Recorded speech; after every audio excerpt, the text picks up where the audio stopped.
Welcome to Wednesday Night Live from the Basement. Here's your hosts, Rob, Daryl, and Joe.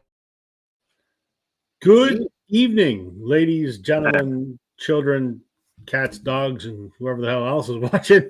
Joe is back this week. Welcome, Joe. Hello, everyone. Thanks for having me back again. And our special guest in place of Daryl this week, who is the first time Scott and I have done stuff together, but not on my channel. Scott, Right. DJ Vinyl Vertigo. How you doing, my friend? I'm doing great. Well, hello, everybody. Awesome. Fantastic. This is great. We got part of the band back together. Little Joe bit. drove halfway across the country on a big road trip. So, well rested or just thankful to be home? No, well rested, actually. We did lots. We got to see lots. It was basically the inner loop of British Columbia. Pretty close to the south, actually, 5 minutes away from the U.S. border, and then as far up as Prince George. But Nelson, BC, Penticton, BC, Prince George. Couldn't get to Prince Rupert, or I would have hung out with Jason a little bit, but that was another 8 hours the farther away than we were going. So, which was too bad because it would have been nice to hook up and visit him. But went through Jasper, got to see Jasper. I hadn't been there before. Did the Columbia Ice Field Drive, not the fields themselves, but right. Water. Well, you got me on Facebook, so you're probably tired. I saw all the pictures. I've been watching it for the last 3 weeks. That's great. Yeah. But Great. Good company, good roads. Every place we went was awesome. A couple record shops along the way, played some pinball along the way. So It's all the always things, fun. all the things I'm into. So it was good. And I got to hang out with Joe for a couple of weeks, and she didn't kill me in the end, which is always a plus too. So Well, that's important. Before we catch up with Scott here, we just want to say welcome to Trevor. How you doing, my friend? hey, Trev. And Richard. I think we all need to have a moment of silence for Richard. Yeah. The poor bastard is a Colorado Rockies fan, and my Jays have just spanked the living shit out of the Rockies over the last 3 days. So I don't know. The Jays are in Colorado for a 3-game road trip. Now, obviously, it's not really a fair comparison because the Rockies are in the basement and the Jays have the second best record in all of baseball. Yeah. But the first game, the Jays won 15-1. The second game, we won 10-4. And we won this afternoon 20-1. Yes. Whoa. 20-1. Yeah. I don't know if there's Smackdown. been a 3-game stretch that there's been that much. I don't know. 45 runs and 63 hits in a 3-game series is a franchise record. And in 3 games, we outscored the Rockies by 39 runs. Yeah. Yeah. Wow. Crazy. Crazy. So And the Richard's thing is, saying yeah. he's so proud because they're sucking ass. So It's I've nuts, though. been kind of shit talking Richard over message for the last couple of days. So there you go. And they were Scott, in. welcome, my friend. Thank you. I think everyone probably knows Scott, but for those that don't, Scott and I have done stuff on other people's live stream, music talk with John and a bunch of other people. Scott is a radio DJ in somewhere in Florida, correct? Yeah, in Tampa Bay. Actually, specifically Tampa, Florida is where the radio station is, WMNF 88.5 FM. But I live in Gulfport, which is on the other side of the bay. But Gotcha. it's all the Tampa Bay area. So, yeah. Nice. Very cool. Yeah. Is it hot as hell down in Florida today? It's been really hideously hot. Today it's been really rainy. So it's kind of cooled down a little bit today. So it's not as bad, but it's very floody out right now. It's a lot of floods everywhere. So it's either feast or famine, one or the other, this time of year, Yeah, sure. It's going to be hurricane season soon. So, Good. that's what we have to deal with. So. Fun times. Well, it's been a minute since Joe was here, and the last couple of weeks, Joe, we had John here 2 weeks, and I think 1 week we had Tim, and then the next week we had Richard. Yep. And I don't remember what we talked about either week because I don't remember what I did yesterday. Well, one was, I think last week was Completists, I believe. Yeah, that was John's idea, Completists, sure. That was And good. one- That was really good. Yeah, the one from a couple of weeks ago, I can't remember, but yeah, I remember that part. So did you pick up any records on your road trip? I did. I'm going to show. I only bought one. I know. Partly, you were good, huh? Yeah, kind of. Partly because, I mean, I can always find something, but I didn't want to drag records around from hotel to hotel and bring them in and bring them out because I didn't want to leave them in the car because it was hot, etc. So, I mean, there was probably a way I could have done it better, but I did buy one. I went to 3 places along the way. There was a couple other shops that I just didn't get to because we left earlier in the morning, so I didn't get a chance to see a few places, but it was good. There was one in Prince George, BC, which is kind of where one of the main stops for us.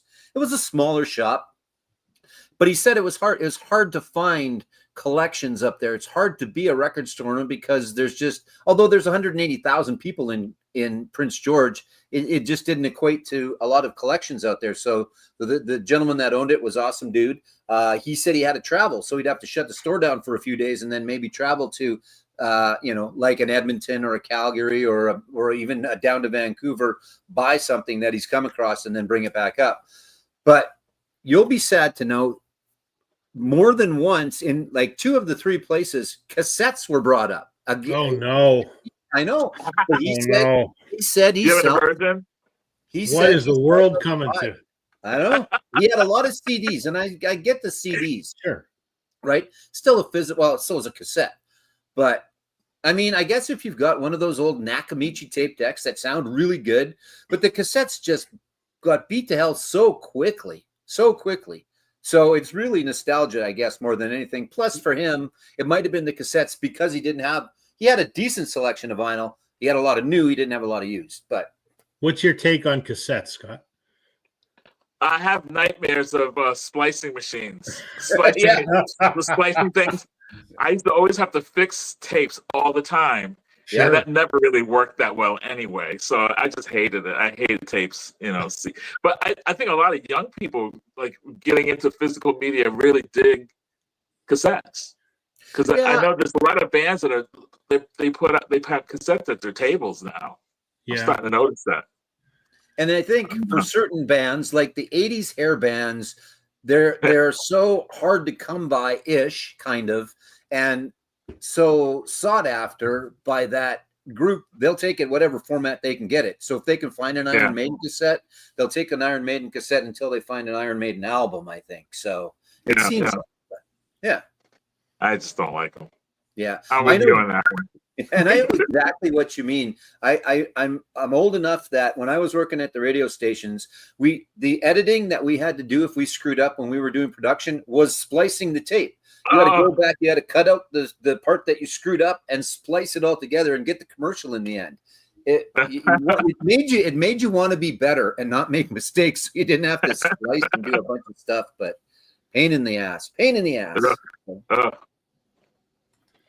I hated having to get stuff out of the machine. It was all caught up in there, and then taking a pencil and rolling things back together. Yeah, that's right. Yeah. You always see the meme of the cassette and the pencil beside it having a cigarette, right? So, yeah, Trevor's got a point. I don't know if that will happen. I hope not. Well, I hope not. There are some cassettes that sound okay. There were good quality cassettes, and I think Richard said that somewhere. There were never good quality 8-tracks. They were just, we used them they put the song on them at the radio stations, and you played them in a cart, right? But as far as a medium for playing it, other than it worked well in your car, but someone and I were having the discussion today. A lot of the times you'd have your 8-track in your car deck, and you guys can't relate to this because you're youngsters, but then you'd have to take a pack of matches and stick it in there so that the thing sat correctly and played correctly, or it was playing slow or it was playing fast. It was a shit format. It sounded bad, and it was a pain in the ass. And then sometimes the way they recorded it, it was the end of the track. So half a song would be on the first quarter and then the second half would be on the others. It was so low rent. It was. Yeah, it was. So Richard's point here, I guess, is a good one. I mean, I can relate to this. Yeah. I was a kid of the late 80s, early 90s. And I remember making mixtapes, and that was fun. I will agree.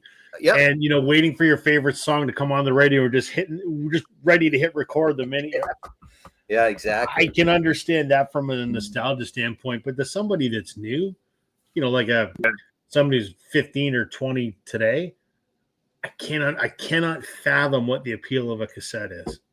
Yeah, I don't know. But I'm also a curmudgeonly old man that says, "Get off my lawn." So That's right. So there's that part. At least you're honest about it, though, so that's good.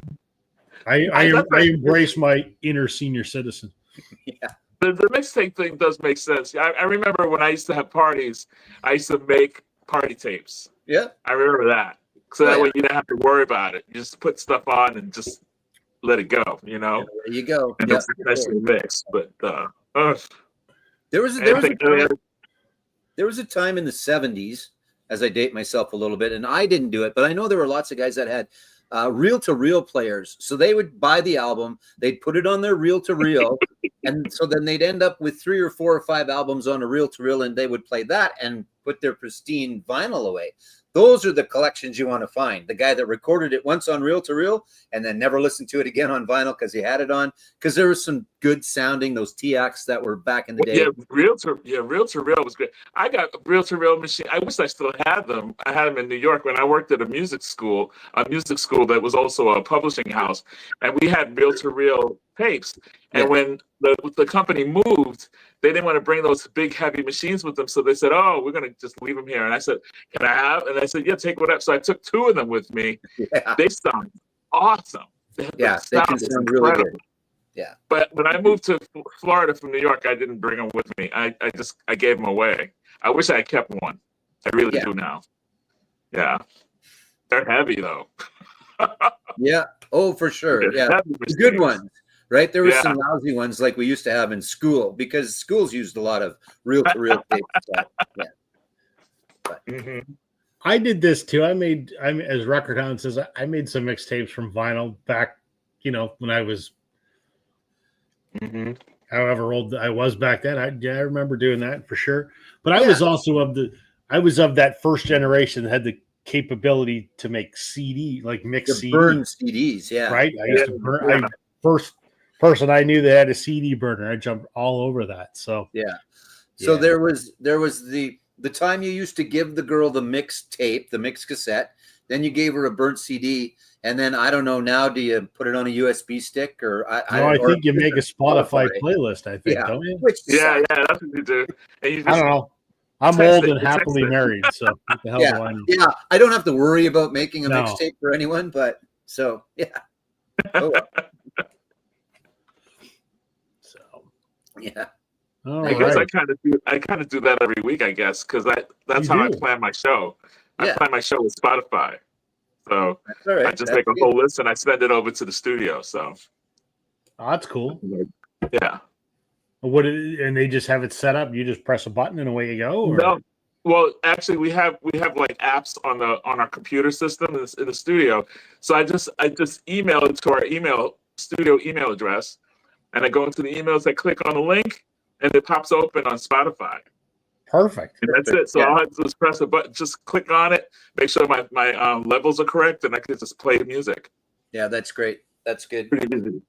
That's a little bit easier. That's a little bit easier than in Joe's day, having to walk back through the stacks to find the record that you wanted to play. Oh, God. Oh, yeah. Yep, we did. But I still do that from home. I sometimes I bring stuff, because sometimes it doesn't work. Sometimes the system goes down, so I have to be ready. So I bring hard copy stuff with me as well. So just in case. That's just good. in case. Smart. Yeah. Excellent. That's smart. Well, tonight we're talking Joe's idea of just the last dozen or so records that we bought.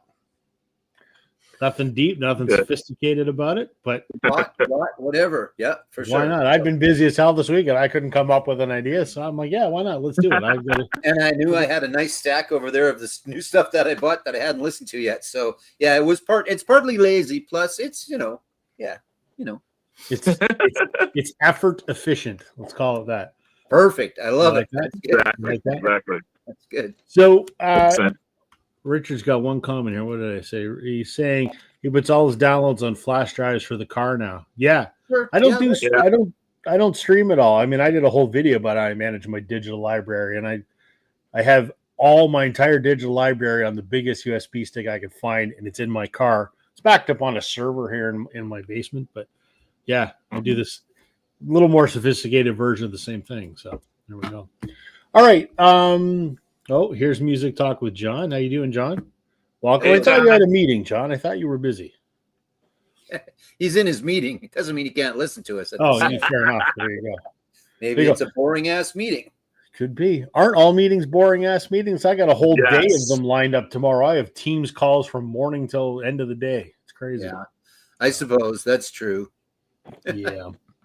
So Scott's our guest tonight. So you want to go first, Scott? Show us whatever Just a order few you of them. want to show them in. Could be the most recent, could be whatever. Just show us whatever. So something. you few of them. How many should I start off with? Should I all of them or just some of them? No, we'll just show one at a time, and we'll Okay, one at a keep going time. around the Sounds horn good. until we work through our lists. All right. Well, the first one I'm going to show you is one that I have not ever had on vinyl. I don't think. In fact, I haven't even truly opened it since I bought it. Oh, I don't know if there's shrink wrap on it. Rob kind of No, likes it's a used one. So most of my stuff that I've been getting recently is stuff that I've always wanted to have on vinyl. So it's not a lot of new stuff. And this is I've wanted to have on vinyl for a long time. It's the specials. I could see the little checkerboard in the corner, and I was pretty sure it was going to be the specials. That's awesome. I love these two-tone bands and specials. This is a great, Message to You, Rudy, Do the Dog, Nightclub, Monkey Man. It's got some really great stuff on here. And I always like these guys. I always like the two-tone look of the albums, that kind of thing. And I love early ska. I like early ska, and I like 70s, 80s ska. The later ska I'm not too much into, but this kind of stuff I really dug. So this made me very happy. And the cover's not in great condition, but the record's in really terrific condition. It's got some water damage on there, you can see. But I'm happy to have that in my collection. I don't have too much ska, so I just said, let me pick this one up. I've had it on CD forever, so. Yeah, I don't know if I could sit and listen to hours and hours of ska, but I enjoyed them. Mighty Boss Tones. There's a newer band called the Interrupters. I don't know if you're familiar with the Interrupters. Yeah.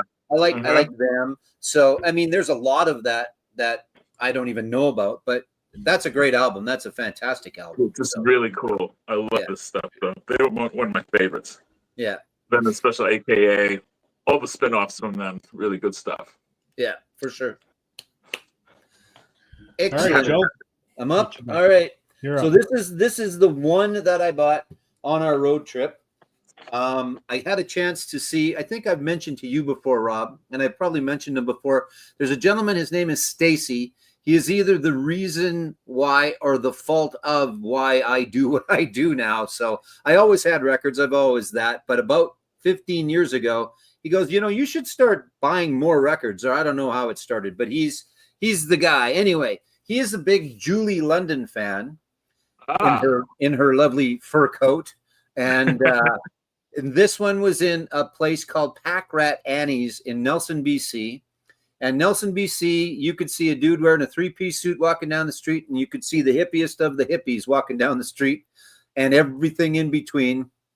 It's a fantastic little town. We didn't get to explore it as much as I would have liked, but this store had a decent selection of used, not a bunch, had a nice selection of new stuff as well. And then it was also a big, massive used bookstore, and there were some other collectibles and stuff. It was one of those places that you can go in and you can spend a lot of time if you have a lot of time to spend, if you want to, if you're a book fan and things like that. And then it had like a little cafe, coffee house attached to it as well. So you could buy your stuff and then you can go over there and you can nerd out about it. But anyway, Julie London is one of Stacy's favorites. So in honor of him, and I just seen him the night before when we were in Kelowna, I picked it up. But she's always good. I'm not sure. Scott, it looked like you knew who was. Do you know who Julie London is, Rob? Are you familiar with? Nope. She was a singer, obviously, but she was also on Emergency. She was the nurse on the TV show Emergency. Right. But that's going back before you were even thought of by your mom and your dad, I think so. Probably. Yeah, exactly. But it sounds like it's this type of music, but it's good. It's kind of that It looks pretty good. Yeah, it does. Oh yeah, yeah. And Well, her album covers really, I think, sold the records a lot of times. I think even though she backed it up really well because she was good. But I agree. I think people bought her albums because they love how she looked on the album. Yeah, a lot of times. Like a lot of that late 60s. And this is from, when is this? I had it here. I don't know. I lost it. Anyway, there were so many albums that were sold because of the girl on the cover, but it was like James Last and all that. This was actually her. So she had the good looking girl on the cover and the good looking girl singing the songs, but good album. She did a lot of covers a lot of the times, like Bill Bailey, Won't You Please Come Home is on here, Baby Come Home, but always good stuff. And I thought it said 59 somewhere. Talk amongst yourselves and I'll see if I can find a date on here. But good stuff. So that's the only one I bought. I looked at a whole bunch of other stuff. There was a shop in Calgary that laughed at me when I asked her for a couple of things. It was like, yeah, I know they're hard to find. That's why I'm friggin' asking for them. But, well, we never get those. Yeah, well, but that's the stuff I'm looking for. Anyway, I digress. So there you go, Julie London. All right. Very good. Okay, I'm going to I get StreamYard to cooperate. Come on, StreamYard. There we go. Okay, I'm going to start with the most recent one that I pick up and work backwards. This is an odd one. It's a country record, and I'm not a big fan of country. But Joe, you'll know why I picked this up. Yes, I do know why. Ooh. So this is Trio, which is Dolly Parton, Linda Ronstadt, and Emmylou Harris. Nice. I really don't care about Dolly Parton. I really don't care about Emmylou Harris. I've said countless times that I think Linda Ronstadt is the greatest female singer there ever was. I lost interest, in the early 80s when she started doing like the Mexican stuff and the country stuff. It doesn't interest me. I like that 70s Linda Ronstadt. Tumblin' Dice is my favorite song in all of music. But I was at an antique market with my wife and son a few weeks back, and I saw this, and it was literally $3. So I go, well, shit, why not? For $3, I knew the album. I mean, I think my mom had it when I was a kid. So I remembered hearing it. And I said, well, you know what? I don't think the thing has ever been played. Like, there's not a crease on it anywhere, not a mark, nothing. So I'm like, for $3, I'm a huge Linda Ronstadt fan. We'll pick it up. Is it something I'm going to listen to a lot? Not really. A little too country for me. But, for $3, what are you going to do? Yeah, that's a pretty good record. It's I love Emmylou Harris. I think Emmylou Harris is, and she's worked with some really cool people. I mean, she's worked with Elvis Costello and all these different, she can transfer into all kinds of music. And I just always loved her voice because I always felt there was some yearning in her voice all the time. She always sounded like she was yearning for something. Yeah, I can see that. Sure. Yeah, and I've seen her in concert. She's hilarious. She's really great. She's great with the audience and stuff. She's very good. You would think that she'd be very boring or very quiet, but she's more spunky. She's really kind of spunky and everyday. She's kind of like an everyday kind of lady. You know what I mean? I really dig her. Yeah. That's cool. Anyway, yeah. Linda Ronstadt's awesome. I love her. I have all that 70s stuff. It's great. And they're the type of thing, Joe, you probably see them in every collection you buy. There's Linda Ronstadt records. There is, often. But again, I was talking to a guy today, and he goes, "Oh, I love Linda Ronstadt. Like, she's out there, but she's just not of the level, I think." Well, that, of course, the three of us, and there are others that think that she necessarily should be. And I don't know why that is. Maybe it's because it's been so long since she's had anything, but still, that doesn't matter. It's been forever since the Eagles had anything, and there's a lot of people listening to the Eagles still. And if it wasn't for her, there wouldn't be the Eagles. Exactly. That's right. Exactly. True. So, and I like that album. Because she's not able to do anything anymore, so... because of her illness and stuff. But she's been out of the picture for a while. The at first when I heard her doing the Pirates of Penzance, and then when she did the Latin stuff, I was not too into it myself. But I actually went back and really listened to because there's a lot of passion in that, because she's pulling from her culture, from her heritage, which I never knew. I didn't know that about her, until she started doing those Latin records, and I was like, oh, so that's her background. Oh, I just thought she was some Southern girl. You know what I mean? Like, that's what I thought.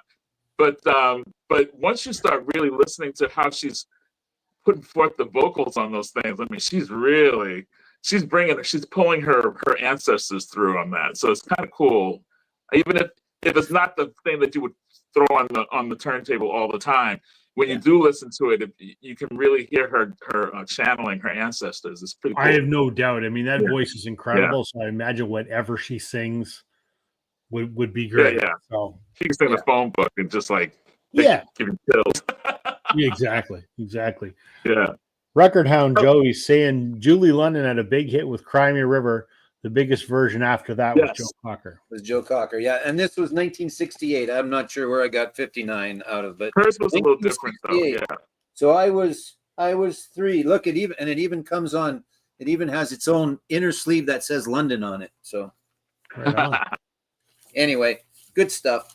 And I wasn't sure. I was interested to see your take, because I know we've always talked about, Linda, and you've always talked about, I don't really care for that other one, but that one's different, right? That one's different than the other ones as well. So yes. Yeah, it's kind of, I mean, you've got 3 greats on there. So I thought 3 greats for $3. Hell, why not? What the heck? Pretty good. Yeah, pretty good. What the heck? Exactly. All right. Let's go around again. Scott, you got something else? Yeah. I got this one this is one of the most recent ones I got. You ever go to a record store and you shopped around and you saw one or two things you want to get and you have it, but then you said, let me just give one more look in this section.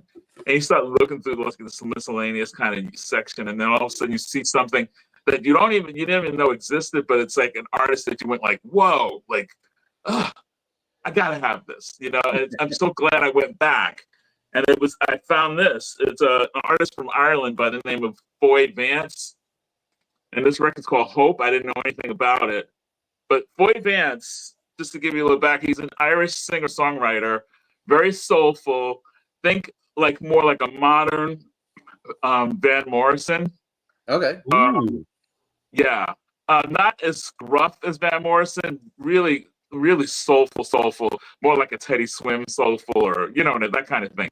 But I mean, he's not pop at all, but he's got this, it's singer-songwriter. It's kind of I would say soulful,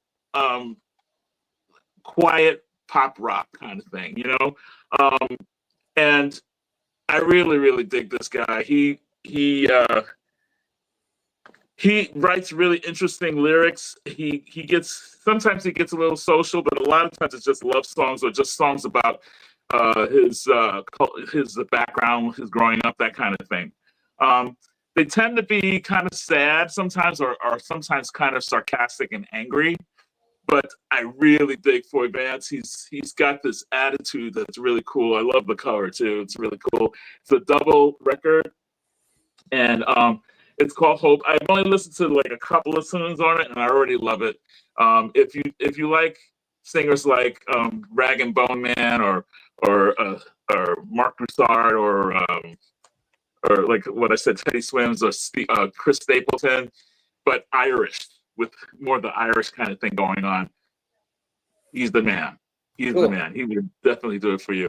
I have some of his other stuff on vinyl. I mean on CD. He just, and I starting to find his stuff on vinyl. I'm really happy to find it, because I was not able to ever find any of his stuff on vinyl. So this just popped right to my life just last week. So I'm really excited to listen to the rest of it. That's good. And Scott doesn't know the rule. The rule, Scott, on the show is that if it's a gatefold, you have to show the gatefold. So you got to show us the gatefold. There you go. Sorry, guys. Sometimes it's just lyrics. Yeah, that's okay. Sometimes it's just lyrics. And also, I don't know if I have to do this too, but the vinyl is. You can. Yeah, that's good. Nice. That's all right. That's good. Yeah. Cool. Yeah. Right on. And is that a newer release by him, or is that an older one that you happen to come across? I did a little research. This was his debut record, and it's from 2007. Okay. So he's put out a lot of records since then. A lot of some live stuff, live recordings and live in clubs, that kind of stuff. But he's got several studio recordings that are really, really good. So there you go. I never knew about this record, and I said, and from what I heard so far, this for a debut record, this is really good, really good. Excellent. That's good. There's so many artists like that we've just never heard of, and you got to stumble upon them, right? You got to be in the shop when someone's playing it, or you got to hear it on, or maybe you're listening to a Spotify that it's the right list and something. That's what happened to me, right? Yeah. I was looking for somebody else, and they said, if you like this, you like this guy. And I said, I clicked on it and went, whoa, I do like this. So well, there you go. Julie watches us quite often. Hello, Julie. And she, there you go. So, so that's awesome. Boy Vance is amazing. Yes, he's awesome. And it's Brian from Tokyo. How you doing, my friend? Welcome. Thanks for tuning in. Hey, Brian. Brian's awesome. Brian's living a good life, I think, hanging out over there in Tokyo. Absolutely. He's got such a positive spirit. I like that. I love it. Yeah, I love it. Agreed. One of my favorite channels to watch for sure. Sure. Exactly. Okay, Joe. So you're probably thinking to yourself, Joe, are there any Kiss records that you don't have? And in fact, there was. But now I think, I don't know why, I think I had it. And then my brother stole a bunch of albums from me forever ago, and some I replaced and some I didn't. And this is interesting. It's The Elder, and it's their concept album. There weren't really singles per se. A World Without Heroes might have been a little bit of a single. It was always important to be on Saturday Night Live if you were a band. There was also a show called Fridays, which was similar, but was on ABC instead of NBC. Michael Richards used to play tanks and army and stuff. It was fantastic. But anyway, so if you weren't on Saturday Night Live, sometimes you were on Fridays, and these guys were on Fridays. I don't know why they never made it on. Lauren probably didn't like them or something, and they did a couple of songs on there, but I listened to it yesterday or the day before, and I hadn't heard it in a long time. I knew the one song, A World Without Heroes. I remembered it, but it's different. It is a concept, but I wasn't exactly sure picking up on the concept right from the start. I'd have to listen a couple more times, but it was just their version, and there's the gatefold. There was a video game that they put out called The Elder or The Elder Scrolls that related a little bit to this. I'm not exactly sure what Simmons was shooting for on this one. It was definitely their least commercially successful, and most Kiss fans hate it. I don't know if that's fair to say. A lot of Kiss fans hate it. Does it sound like Kiss? Does it sound typically like Kiss or something different? It doesn't. That's the thing. It really doesn't. Especially the first couple of songs you put it on, and it does not sound like. I mean, it's their voices. It's their voices, but it's not necessarily their style. And Richard's a Kiss fan, so I'm sure he'll tap in a little bit here. But the Ace song, that is true. That's a true statement. The Ace song does not suck, and the rest, I don't know. Like I said, I think I had it on. It was kind of background. I was playing some pinball. I had it on. I got to sit down and listen to it again and see if I can pick up. When I listen to The Wall makes sense as a concept album. I've also listened to it 1,000 times, so I'll have to give it a little bit more of a shot. But anyway, it was one that I bought for myself that I did not have, and now I do. And there are still a couple of Kiss albums I don't have, but I've got them on CD, so it's not that I don't have them. I just don't have them on vinyl because I like to find them in the wild, and I haven't yet other than this I just bought for myself. So anyway, there you go. Kiss the Elder. Cool. Rob, you would not like this one. It doesn't matter what it's called. It's just because it's Kiss. I'm sure there could be 500 Kiss albums, and I can guarantee you I won't like any of them. I know. Rob was being very polite while you were doing your description. He was. I know he was. I can tell he wasn't into Kiss. Yeah, no, that's fair. I get it, man. I mean, there's days I'm not a Kiss fan. When I think about, I always like their music. Their music is their music. I like Kiss Alive. I like that live album. Yeah. 100,000 Years, I think, is epic. I love that song. And Black Diamond, they've got a lot of good songs. Just the personalities. They will definitely be on the show that we do shows about the assholes in the music business. Oh, yeah. There will be, They're wankers. Definitely they wankers. are Yeah. yeah. Tentatively next week. So Yeah. okay. All right. So from that same antique mall where I found Trio, might have even been the same vendor within that that antique mall. Another record that was dirt cheap.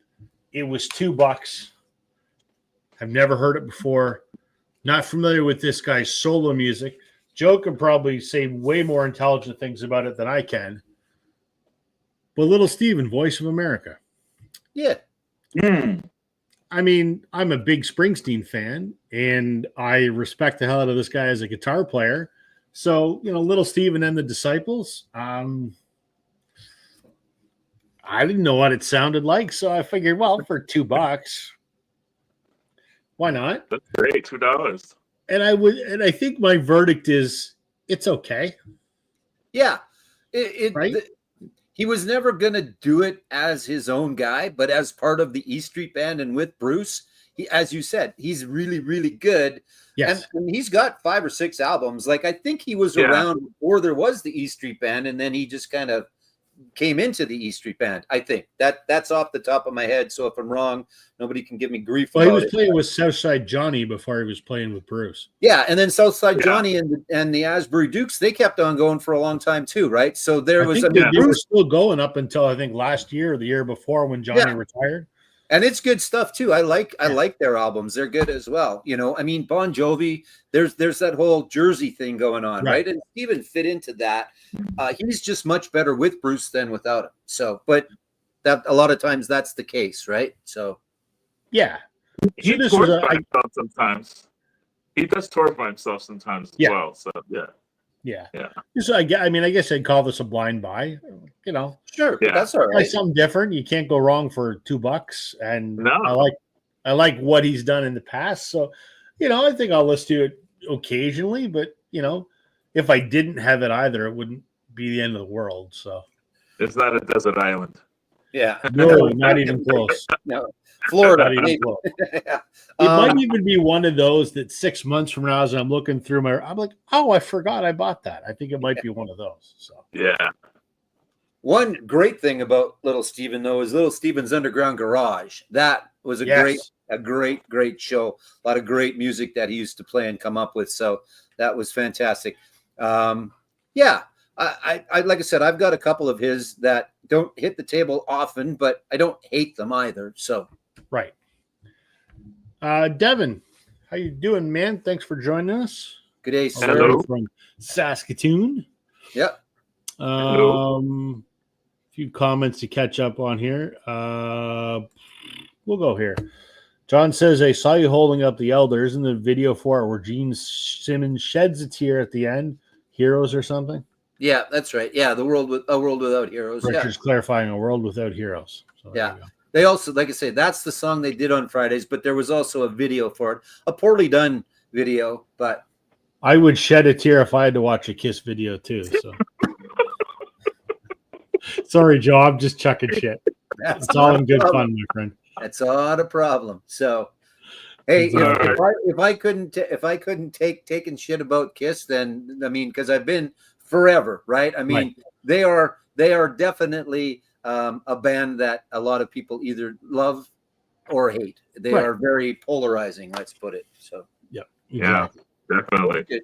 Yeah. All right, we'll go around again. Scott, you're up. We're going to go in a little bit of a Brazilian jazz space. I just got this one today, actually. I got it pretty cheap. It's Antonio Carlos Jobim, and everybody knows his stuff with Stan Getz, which is kind of like the definitive Brazilian jazz records. This guy was an amazing guitar, piano player, electric piano. And this record's on A&M. It's arranged by Deodato. If you know who Deodato was or is. I've had some of his other stuff, Wave and Passarim. I've never seen this one before. And this has like an instrumental version of "Girl from Ipanema," which has been done and done and done and done. Yeah. But it's a beautiful version that's no vocals. It's just piano and bass and, you know, drums and that kind of stuff.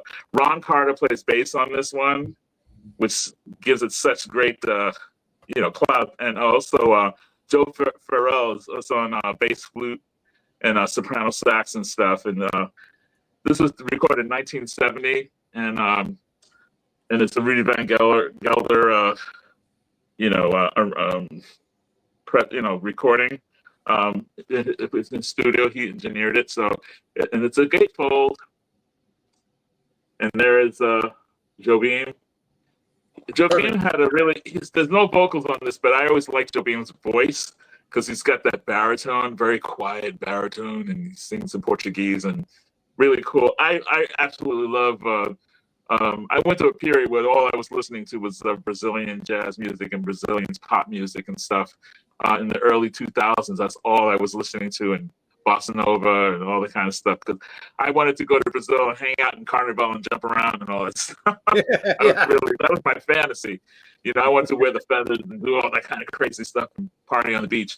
But anyway, yeah, I don't even know the songs on here because they're all in, you know, a different language and stuff. But I know this is going to be good. I streamed it, and that's why I picked it up. This was only like $4, I think, something like that.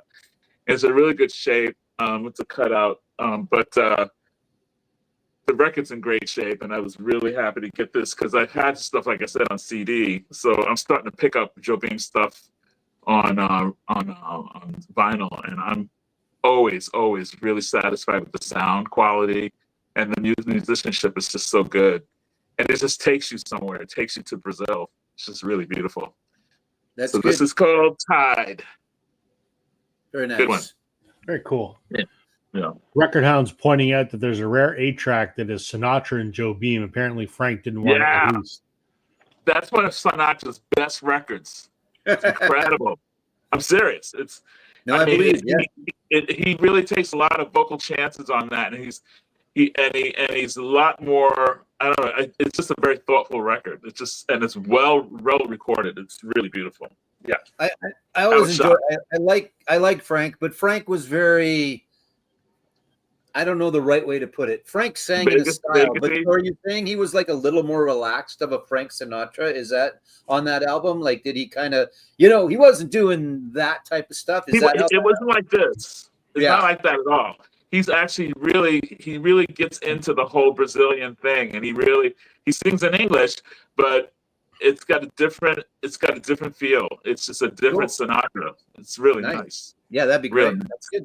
Kind of laid back, and it's really good. Cool. Yeah. Hey, Joe. All right, up next. I can't remember if I showed this one. I think I might have along the way, but I'm going to show it again anyway. And it is my sweetheart. You talk about Taylor all the time. I like to talk about Lady Gaga. They are in no way, shape, or form the same, but I like Lady Gaga. I didn't. She's one of the artists that I have come around to, and now I like it all. I'm not sure why I discounted. I know why I discounted. I'll say why. I discounted her because she was pretty out there for a while, and she's still out there, but she's reined it back a little bit, and then she just goes out from time to time. You know, the meat dress and all of that stuff. But that was her promotion, and I get all of that. I got it at the time. I get it more now, but I really like the stuff. I really like the new album. I really like Joanne, which was kind of where I came around to. I love Joanne, yeah.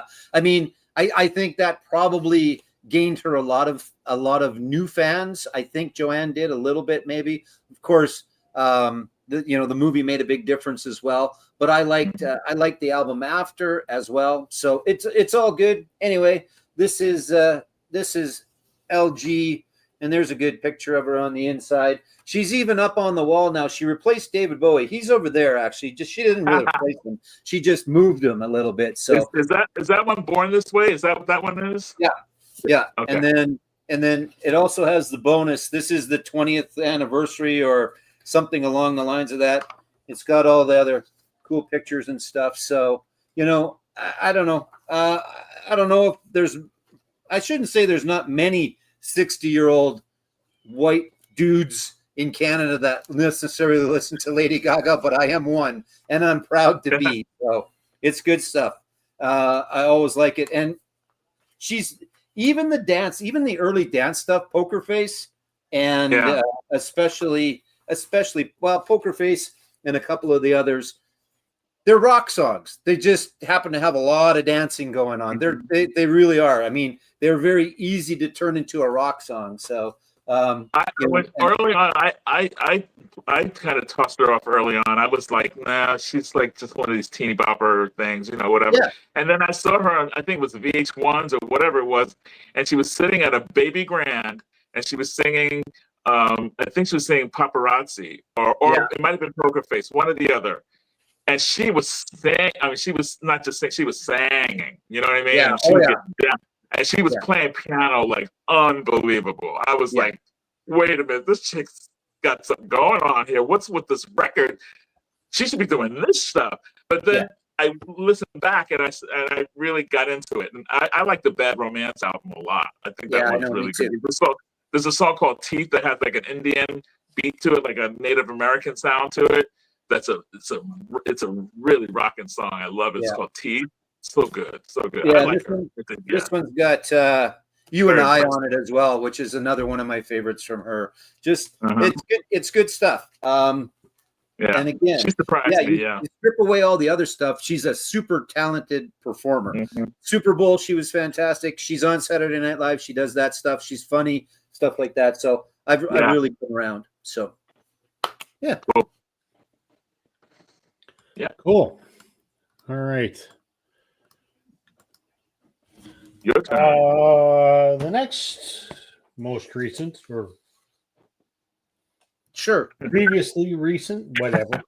The next most, I don't know. I don't know. Not most recent. The previous to the one that I purchased. There you go. I'm kind of on a little bit of an oldies kick for a while. Nothing wrong with that. So I picked up a copy of In Dreams, which is Roy Orbison's greatest hits. Ooh. And again, at the antique market, I think this was $10. It's 2 discs, never been played. This is kind of interesting because, as I understand, this was recorded in like 1987, 86, something like that. Because I guess at the time, Roy was in dispute with his former label, and they were threatening to destroy all his original masters if they didn't settle whatever the dispute was. And Roy was pretty worried about his music, being destroyed. So he went into the studio to re-record all his big hits. And with the 1980s technology as opposed to 1960s technology, ultimately all his masters were saved, and they're now owned by Universal, I think. So they were saved, but so he wanted to redo all of it. He sort of did what Taylor did with all of her Taylor's versions, right? I mean, he sort of did it first, I guess. So this has got all the big ones on here. Only the Lonely, Running Scared, Claudette, Pretty Woman, even a good version of Blue Bayou when they're on that song. Great. I mean, this is kind of all I need with Roy. I don't need any of his studio albums or anything else. I'm glad I have it though, because he's just got one of those voices that is just, there isn't another voice like him. And he was always kind of my favorite part of the Traveling Wilburys. So, another flea market find that I think was, too good to pass up. That's the first record I got of his on CD. I got that on CD when that came out years ago. And I didn't really know too much about him at that time. I was just trying stuff out. And I said, this guy's voice is amazing. And I said, I've heard him in movies and stuff. I didn't really know him, but I fell in love with his stuff. And his really early records are really good. Because I mean, the deep cuts, his early stuff, really good stuff. Later on, he got a little more overproduced, I think. But his early records were just killer. I mean, just amazing. And that live black and white, the live one that he has with Elvis and Bruce and all that. black and white. It's amazing. Yep. Yeah. So good. So good. Yeah. So yeah. Happy with that for a flea market. That's a good record. Good catch. I've listened to it several times since I picked it up. So That's good. So all right. Scott, your turn. Now, I was looking for another record by this band, and I happened to find something that was sealed. It was a Record Store Day record, and I said I never heard. I don't remember seeing this on Record Store Day. It's a band from the I guess the early '80s called 999, and they're from the time of the Pistols, the Clash, the Damned. But they were like, they never, I think they made it okay, but I don't think they ever really made it that big. This is Live and Loud, 999. And it has their big hit called Homicide. But the song that I knew by them was called English Wipeout from their record called The Biggest Prize in Sport. These guys really were a great kind of punk band. They were really, really good. I didn't like too many punk bands, but I like this one. I like this one a lot because they were punk, but they knew how to play. They kind of knew how to play. Like Which is good. Punk was like, they didn't really play that. They played real basic. These guys really knew how to play, but they did punk. You know what I mean? And they started out in 1977, and I don't know how long they were around, but they were part of the scene. They were definitely part of the scene from England. And here's the back of it. Cool. I haven't listened to it yet, so I don't know what the sound quality is of the live album. But it's numbered too. It's numbered. It's 779 out of 1,000. So I don't know. That's good. So yeah. So it's a Record Store Day limited edition, so I'm really happy to get that. I'm still looking for the other one called The Biggest Prize in Sports, which has English Wipeout on it, which rocks. Yeah. So. The name sounds familiar, but I don't know. Maybe I've heard it somewhere along the line, but that's good. Yeah. Awesome. Yeah. All right. Brian's pointing out that your audio is a little bit choppy. I think it's probably because he's on a phone, Brian. I think that's probably. Oh my, yeah. Sometimes it happens, sometimes it doesn't. Yeah. Sorry about that. That's all right. We'll live with it. Not a big deal. Joe. Yeah. So sometimes at the shop, people will order things, and shipping is the same regardless of whether I get one album or I get 12 albums or I get 30 albums. Shipping is the same. So sometimes if someone really wants something fairly quick, I supplement it and I buy a few things for myself. So that's why there's some older albums that have been coming up. So these are all new purchases of older albums. They're the new version of it. But so this is another example of that, because I went to look for these and I realized that I didn't have them. And I think maybe I showed these a couple of weeks ago, but I can't remember for sure. And I'll show them both. It's two of the Shinedown albums. It's the first one, and then it's also Leave a Whisper. So Amaryllis and Leave a Whisper, Fancy Green, Fancy Blue. They're reissues, actually. They're not, no shit, Joe, because you just bought them. But they're reissues. They're a little different covers than the original in that. But I've talked about Shinedown before. I like Shinedown. I know they're sometimes taken. I don't know if they're taken in the vein of a Nickelback or something along the lines of that. Again, they're another band that should get more recognition than it does. And some of their lyrics are fairly pop rock lyrics, but they've also got some really, really, I mean, I like all of it, but they've also got some really, really good, meaningful stuff. They talk about bullying a lot. They're very obviously against that, but they're supportive of that cause of LGBTQ rights as well. They're always along the lines of that. Their earlier stuff, like they do a great copy or a great version of oh my God, the Simple Man by good Christ. I went on holidays and my brain went away. Either that or I'm getting old. Of Leonard Skinner's Simple Man. Okay. They do that, but and then they talk about They talk about suicide, and they talk about, and things like that. And they do a lot of things like that. A lot of good. And there's a lot of bad music these days that does it. Yeah. So I think they're a positive band.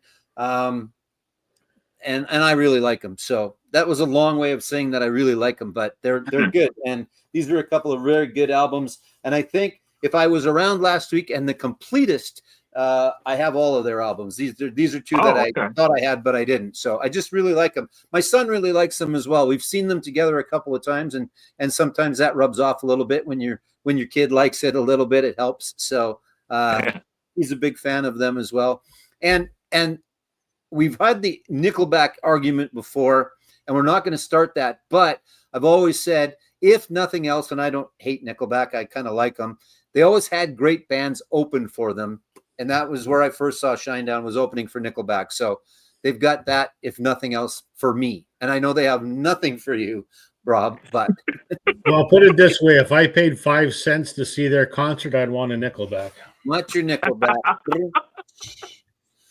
He's here till I never knew anything about that. I know the name, but I've seen the albums around, so I'll check them out. That sounds interesting.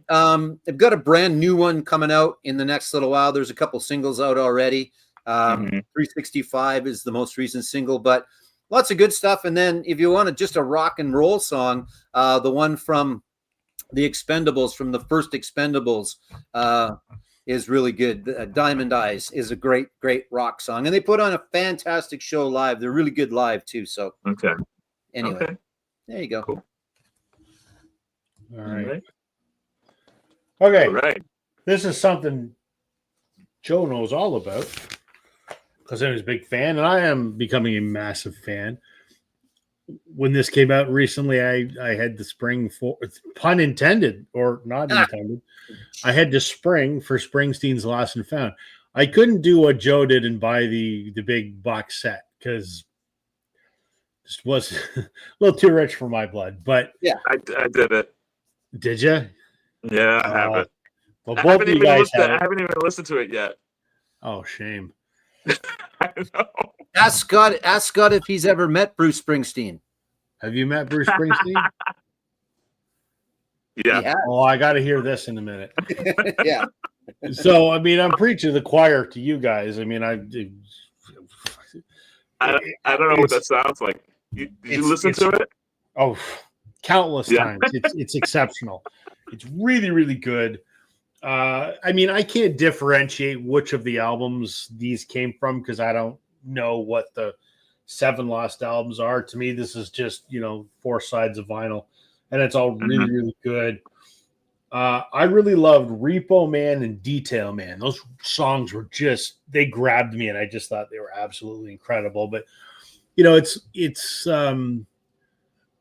says a lot that if this is the stuff that was left in the waste bin. Yeah. You know what I mean? Yeah. I mean, this is better than most people would ever put out if they were trying, and he just threw this stuff. It's incredible. So I'm glad Bruce was bored in the pandemic and decided to go through the archives. So. Yeah, exactly. Yeah.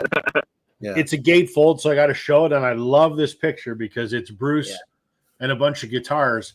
And I don't know if you guys could tell or not, but I'm a bit of a guitar guy. So really, just a little. So yeah, absolutely love that. I wish I could buy the box, but what's I've heard other people talk about Repo Man. That song's been popping up in a lot of people's love it. Yeah, a lot of people say they dig that song. I think a big part of it is for those that bought the box set, it definitely sticks out to be a little bit more of a traditional Springsteen type of a song. Okay.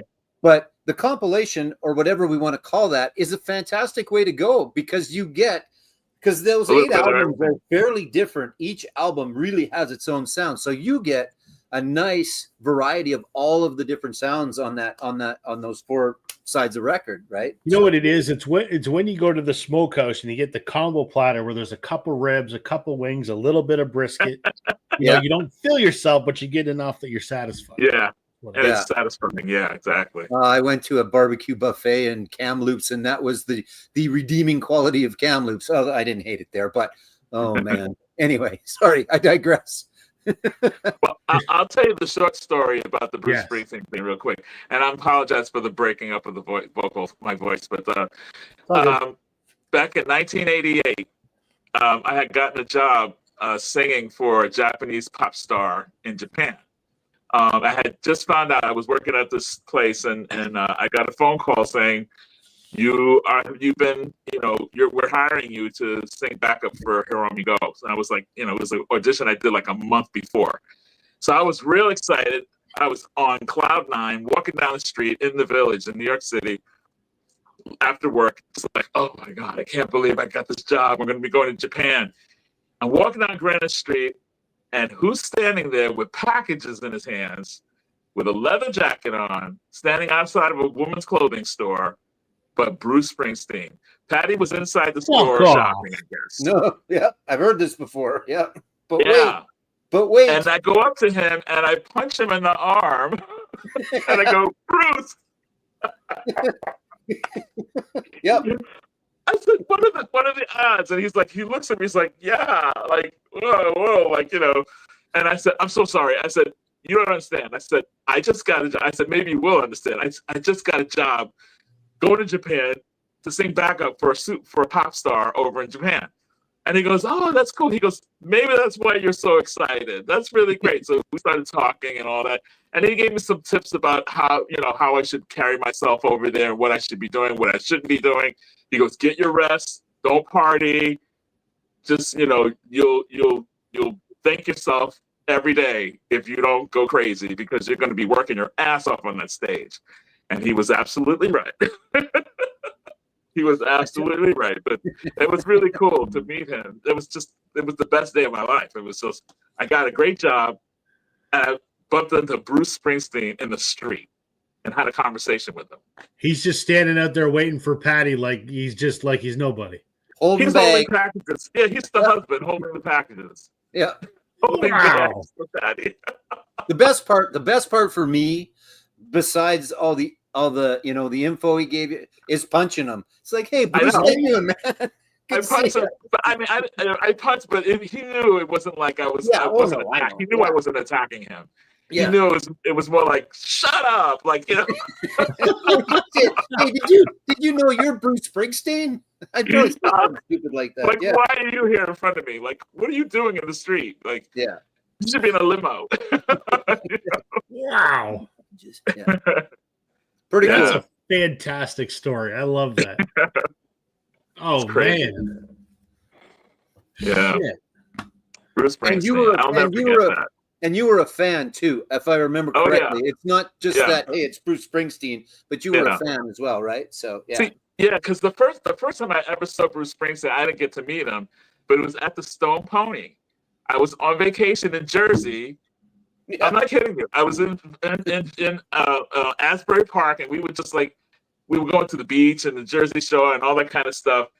And we said, oh, let's go to Stone Pony. That's his old stomping grounds. It's Bruce's stomping grounds. There's some band playing there. We go. He comes in and he sits in with this band. Yeah. This is before cell phones.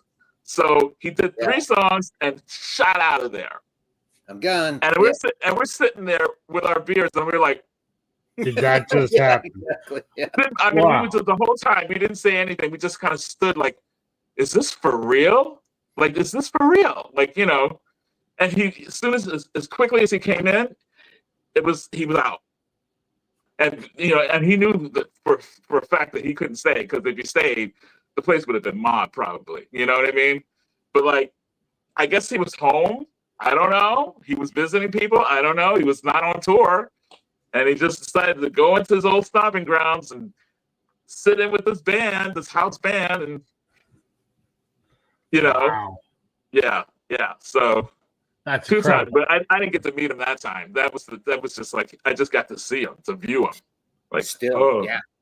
That is along the lines that's like being in the pub when Paul McCartney did Carpool Karaoke and the curtain opened and it was Paul McCartney and you're just sitting in the pub. Oh my God, right? I can't imagine. That's the Liverpool version or that's the New Jersey version of Liverpool or something like that.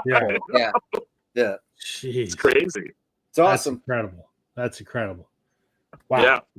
All right. Well, I don't know how you can top that, Scott, but show us a record. Yeah. I don't think I can top that, but this is a record that I got.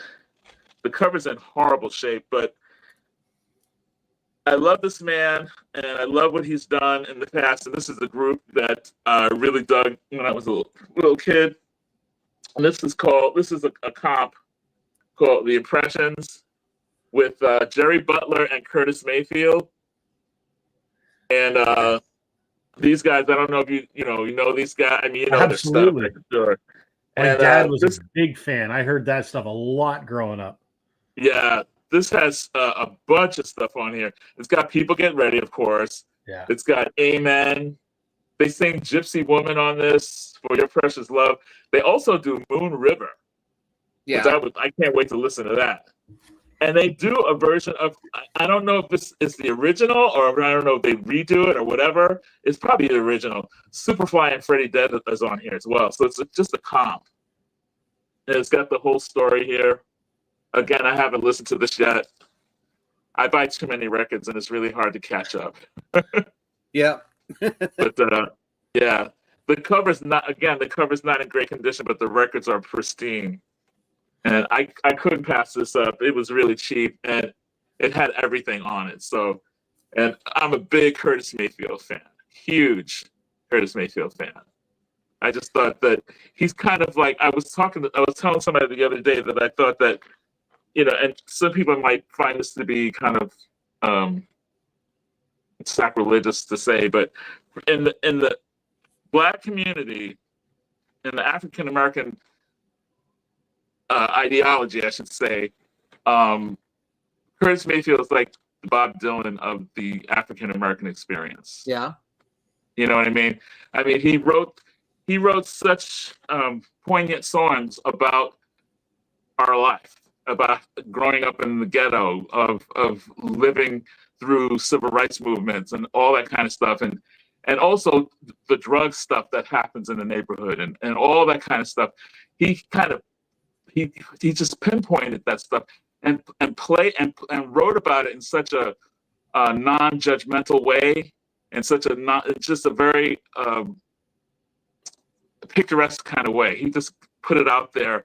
And when you listen to these lyrics for a lot of his songs, you know exactly, even if you haven't lived that experience, you know what he's talking about. You know what I mean? And that takes a special kind of writer to do that kind of thing.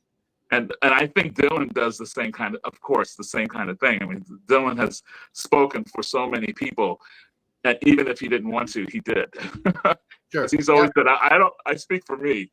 He always says that, but I think he kind of has to know that he speaks for a lot of people, Bob Dylan. So, and I felt that Curtis Mayfield is kind of like the African American version of that for me, anyway. So cool. But I love Curtis Mayfield, so I just had to pick this up. I have a couple. I don't have a lot. I'd like some more, but yeah. And Rob, obviously, you said you got to listen to. Dad had a lot of that. Oh yeah, absolutely. He loved that stuff. Yep. Both you know what? Jerry Butler and Curtis Mayfield. Yeah, Scott. If you have a bad album cover, one way to deal with it is you go to vinylstoragesolutions.ca and you get some good outer sleeves. And then you just put it in there, and you never have to take it out. It's nice and crystal clear, and you can see it really well. Yeah. It's right, slide in, and that's it. Exactly. So the beat-up covers are beat-up covers. So you go, and then you can get some inner sleeves while you're there too. But you have to make sure that you use the promo code Northern10. I don't know if you watch the show, but I do this all the time. But yeah. But still, but really, I mean, it is a good way to deal with a bad cover, because if you just put it in there, it makes it a little bit better. In behind the nice poly and stuff like that, it does make a difference. Okay. Yeah. So, I say a lot of stuff is when I do this in a smart ass way, but really I do feel that way, that it is a good way for a bad cover to be just a little bit better, because you put it in there and you don't have to take it out again, because you can kind of tuck the vinyl in behind. But they've got new product as well. While I'm at it, what the hell? If you've got picture discs, they've got brand new picture sleeves. And then I saw one that is a triple sleeve. The trifold, Yeah, the trifold one that they actually just brought out a little bit ago too. So there you go, vinylstoragesolutions.ca, but use the promo code Northern10 and you'll get 10% off. Northern All right. 10. Thank you. And Thank they'll you. ship to the States. They'll ship to Canada. Hell, they'll probably ship to the UK if Chris Mann ever watches this. By the way, where the hell is Chris Mann tonight?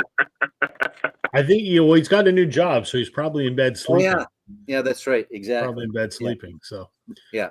So there you I go. was thrilled that they finally came out with the picture disc one, because Jeremy, who's the owner, he and I have been talking about that for like 6 months. Yeah. I knew that was coming, so I'm glad they finally made it. So. And I don't listen to my picture discs much, but they were always in those crap plastic, right? Like I worry about the off gassing on those, so Yeah. I got rid of them like pronto. Exactly. Yeah. Just put them in an inner for now. But so they've got a white version and a brown version. But anyway, I digress. But make sure you use the promo code Northern 10. Northern 10. Northern 10, exactly. This So- promotion brought to you by Joe. That's right. That's right. But it's All good right. stuff. So to clarify, I'm not being a smartass. I am being a smartass, but it's good stuff. So make sure you go to vinylstoragesolutions.ca. So They are great sleeves, and I Yeah. appreciate Joe making the plug every week, because if you order something, anyone that's watching and uses that code, I make like about a nickel. So there you go. there you go. That's cool. Hello, Trish. DJ Trish, welcome. Keep it in the family. This is why John couldn't join us tonight. He's too busy watching the Billy Joel documentary. So Yeah, which I haven't yet, but I have heard good things, and I saw Chris post earlier. Bloody good documentary. That's my version of Chris. Bloody good documentary. there you go. I want Yeah. to see that one. Yeah. Yeah, But me too. There's another one that's in the theaters right now that it's, at least it is here that I want to see. It's the Tim Buckley one. I mean, the Jeff Buckley Oh, okay. documentary. Yeah. Cool. Yeah, That'd I'm be gonna good. go. I think I'm gonna see it this weekend. It's playing in the Yeah. theater in Edmonton, so yeah. So keep an There's a eye lot out of for good- that. Yeah, there's a lot of good stuff coming Yeah. as well. It's good. All right, Joe. All right, this is not one that I purchased as much as I got in a collection, and we've talked about K-Tel before. We So this is today's Super Greats. It's a 3-album set, not a trifold, but it is a gatefold, and there's some of the stars. Melanie, which I think is probably Roller Skate Song. I think is probably the one that's on here. I can't remember. I got a new pair of those skates. Yeah. Brewer and Shipley. One took over the line. Gary Glitter, I think it's Rock and Roll 1 and 2 maybe on there. He's a pedophile, so we'll just cover him up. He's an asshole. I like the music though. I like the music. But anyway, who else? Dawn featuring Tony Orlando, which is odd because it was always Tony Orlando and Dawn, but on here it's Dawn featuring Tony Orlando. And actually, someone at the store, a guy gave me a bunch of records today. He goes, make them your problem, not mine. I said, okay, sure. And one of them in there was Dawn. It's not Tony Orlando and Dawn. It's just Dawn. And I think maybe that's the first one. But the reason that I grabbed this one is because it is a lot of interesting, fun stuff. And sometimes there's only, it's only on stuff like this. There was a few where there was either the 45 or it was on a K-Tel. One example is the 5-Man Electrical Band and the Werewolf song is on here, and there's a different version in the States than there is here. So we got the Werewolf song because 5-Man Electrical Band was Canadian, and the Dawn song is Candida on here, not Knocked 3 Times, but there's some other good stuff on here. Simon Says, 1910 Fruit Gun Company, that's kind of a 70s pop classic for me anyway. Gypsy Woman is on here. Gypsies, Tramps, and Thieves. Cher, I really like Yeah. Yeah, I like that Cher. one.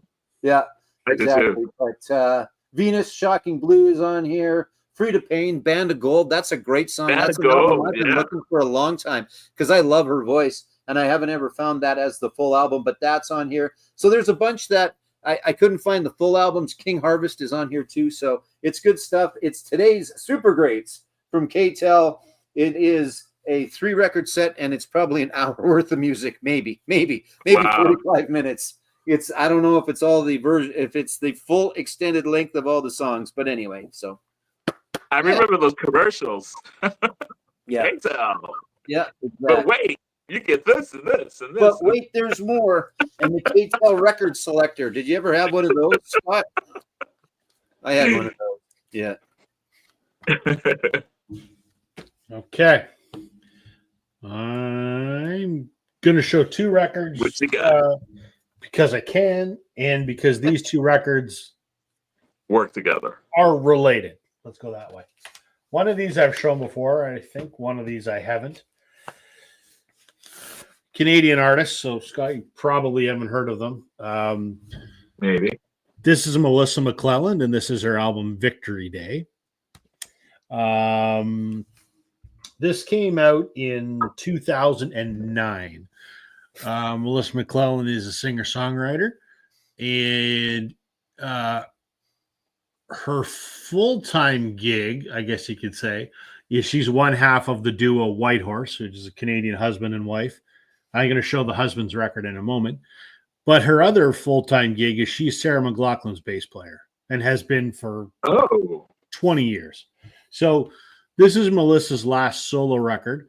Her and Luke put out a record at the same time. Before they were married, then they got married, and then they combined their careers into a duo called Whitehorse, which I've talked about a lot on my channel. I've got all their albums. They're amazing. But this is Melissa's last solo record, and it's really good. Pop rock, folk rock, I guess. Her and Luke are on an indie label from Toronto called Six Shooter Records that just celebrated their 20th anniversary. So as a sort of celebration, they're putting out their silver anniversary series, and they're pressing albums that have never been available on vinyl. And this was the first one. And it's on a very attractive sort of, it's hard to tell. It's kind of a purpley pink vinyl. Like it's kind of a marble, whatever. So part A of what I'm going to show is Melissa's last solo record, first time available on vinyl. And exactly on the same day, Six Shooter released this anniversary edition. First time that this has ever been available on vinyl. This is her husband, Luke Doucette, who I think is one of the greatest guitar players in Canada. This is his album, Broken and Other Rogue States. I know him. Him I do know. Yeah? Yeah, I've seen him. He's part of Whitehorse, and he is Sarah McLachlan's guitar player. So they both play in Sarah's band. They both had solo. I did not make the connection. Yeah. Wow. And so actually he started off in a punk band in Vancouver called Veal. Then he had a solo career. Then he joined Sarah McLachlan's band with Melissa. Then Luke and Melissa merged their careers and are now Whitehorse, and they're still in Sarah McLachlan's band. So they've done a lot of stuff. That's wild. This is a really good record. I like it. I like all of Luke's stuff. This came out in 2005. He was the first artist signed to Six Shooter Records in Toronto. So this is first time available on vinyl, and it's orange. Wow. So that's kind of cool. Some of the songs in here and on there, they would eventually re-record as Whitehorse, 15 years later. So okay, very cool stuff. No, he's good because I've seen him live. He's awesome. I have 2 of his CDs. I've never got any vinyl by him. So, wow.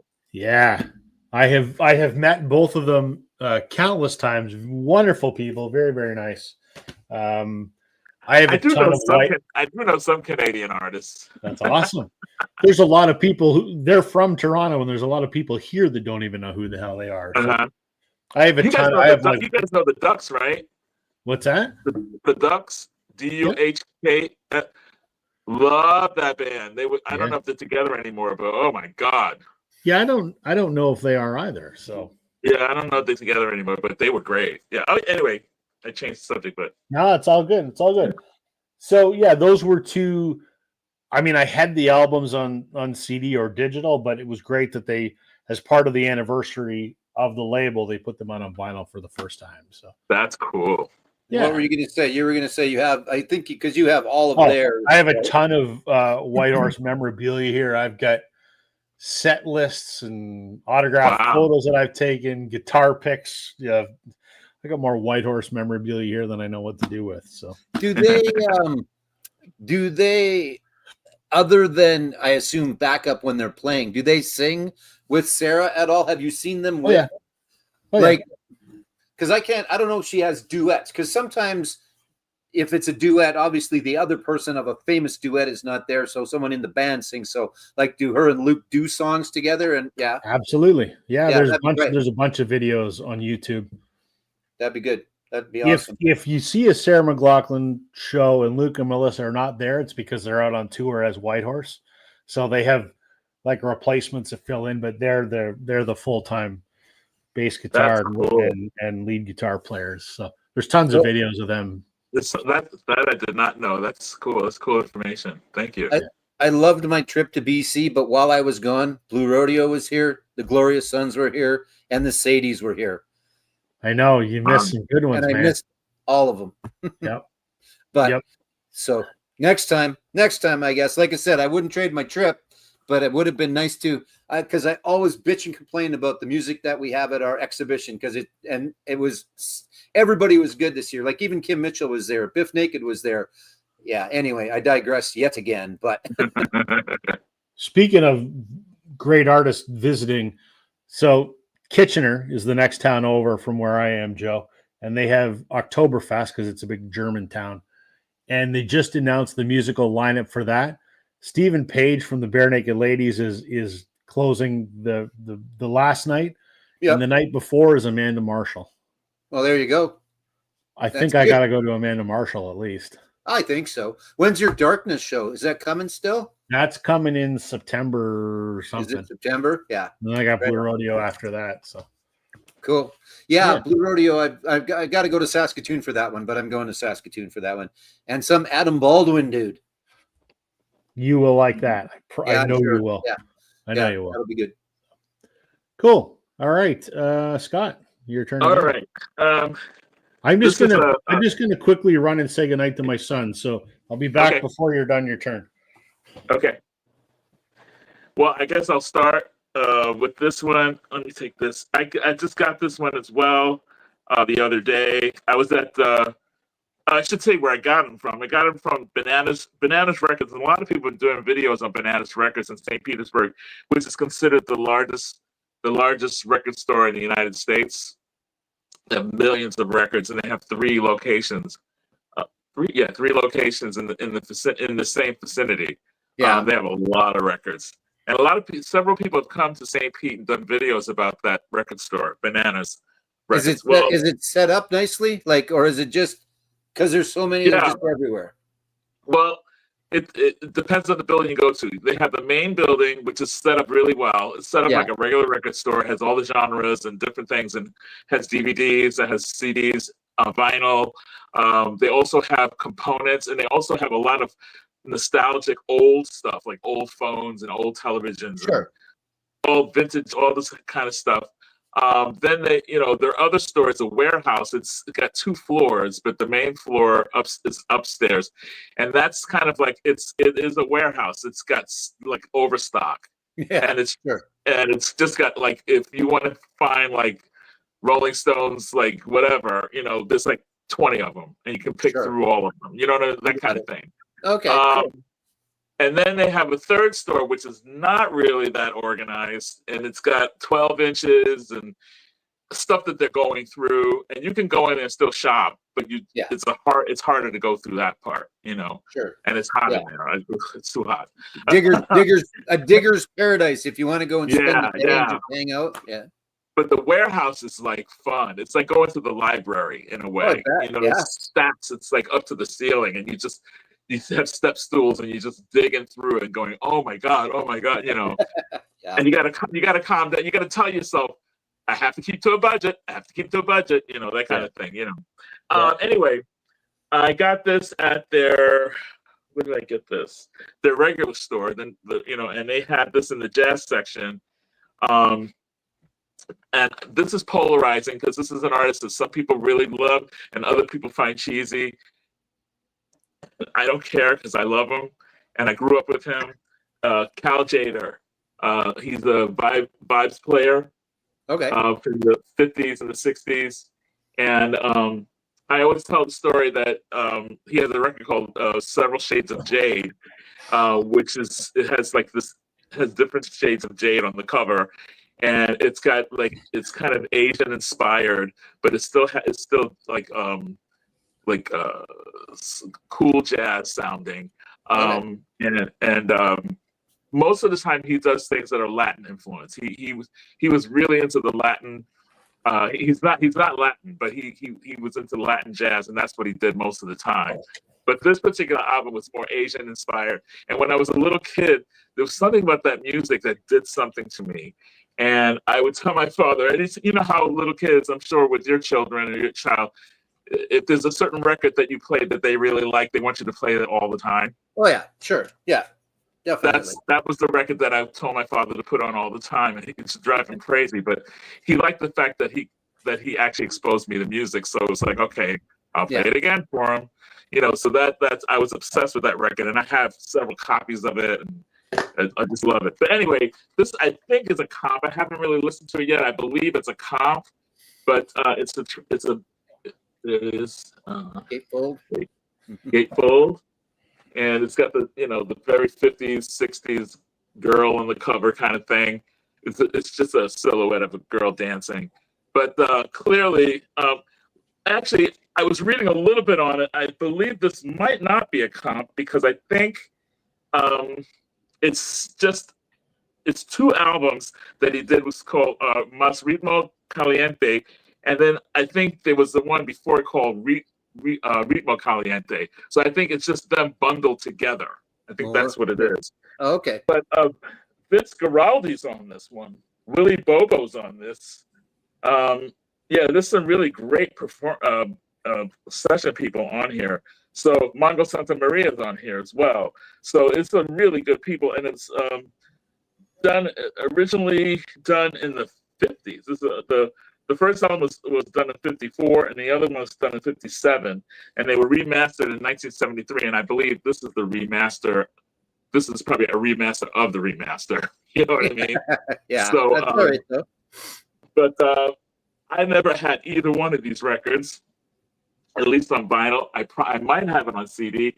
I have so many of his records on CD, I can't even tell you the names of all of them. And I have so many Cal Tjader.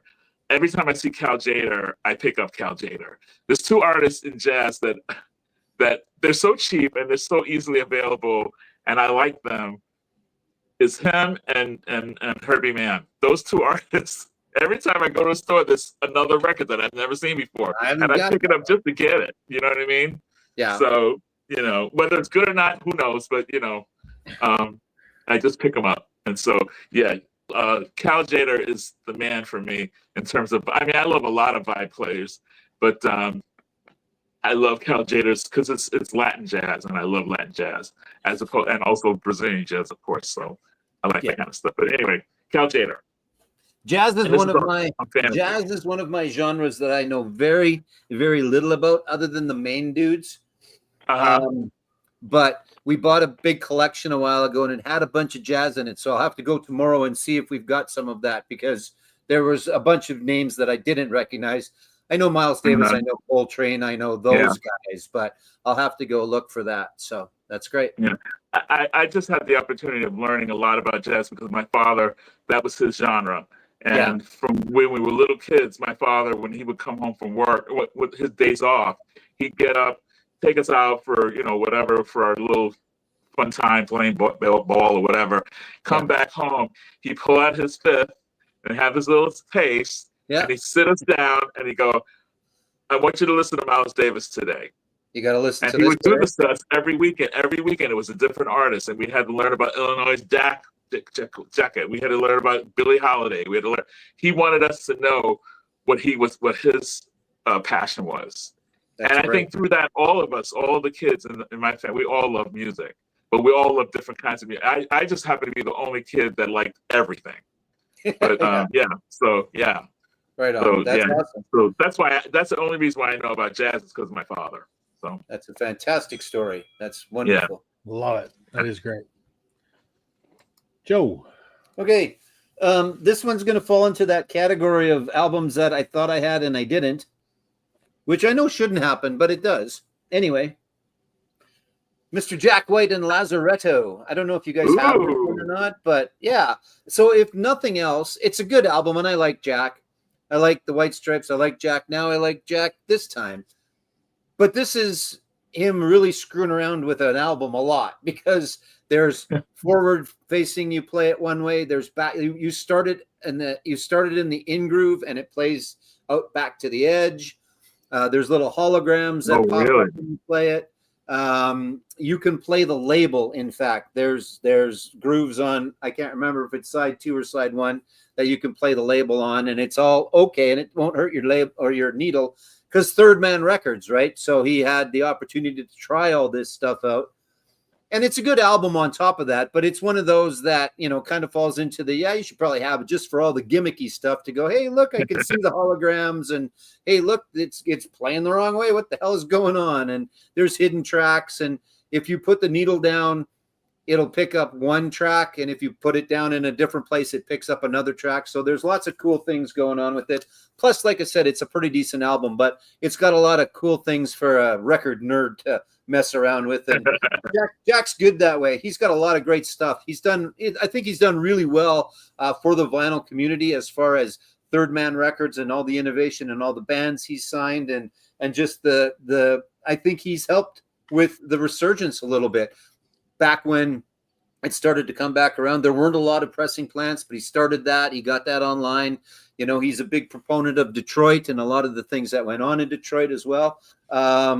So yeah, one that I thought I had, but I didn't. So, and I don't think it is worth a lot, actually, because this is, I just bought it from our supplier, and it's the same print that it always was. This might be a second pressing, but I don't think that those first pressings are that hard to find. So yeah, I don't know that for sure. John's asking whether it's expensive or not, but it wasn't. I can still get it at our supplier, so that's why it was one of those ones that I picked up to supplement an order, so that shipping was a little less. And I went to go and listen to it one of my days off, and I went, I don't have that damn album. So then I went and got it. But it's cool. Yeah. I like Jack White. I have to be in the mood for him, but I like him. Yeah, great guitar player. Great, yeah. I think live as well. From what I've seen, I haven't seen him live, but obviously recordings. And a good proponent for both vinyl and the music business, I think, in general as well. And he remembers where he came from, I think. So yeah. Okay, sir. Okay. Oh yeah, I remember these. An artist that I discovered by her association with other artists that I like. This is Middle Cyclone by Neko Case. Great singer-songwriter, great voice. I think this was the first Neko Case record that I ever heard. This came out in 2009. And I got into Neko Case through a band in Toronto called the Sadies, who I absolutely love, have seen many times. And they have backed her on a bunch of albums, including this one. There's some other good people on here, too. Garth Hudson from the band is on this record. M. Ward is on this record. It's just a really enjoyable singer-songwriter album. I don't really know what to call it, but this was the first Neko record that I really liked. I have some others. Furnace Room Lullaby. I got it at the same time as this. I talked about it on Chris Mann's live stream there a couple weeks ago. There you go. There's Neko right there. Just a fun record. I saw a listing on eBay where the gentleman had 3 Neko Case albums and 2 albums from a band that she's in, and I'll talk about those next round. Or maybe I'll talk about them now. And they were all gently used. A couple of them were still in the shrink. And I got all 5 of them for $40. Yeah. And it was a steal because, I mean, I've been looking for this for a while, but Furnace Room Lullaby, which was her other album that the Sadies are on, it's Neko Case and her boyfriends. I've been looking for that record since the day it came out, and I've never seen it in the wild.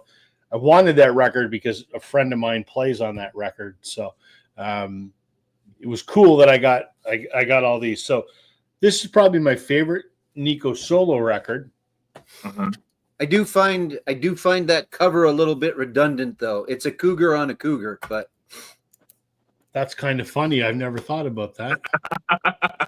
That's the dad joke, the official dad joke for this evening. Thank you very much. I like it.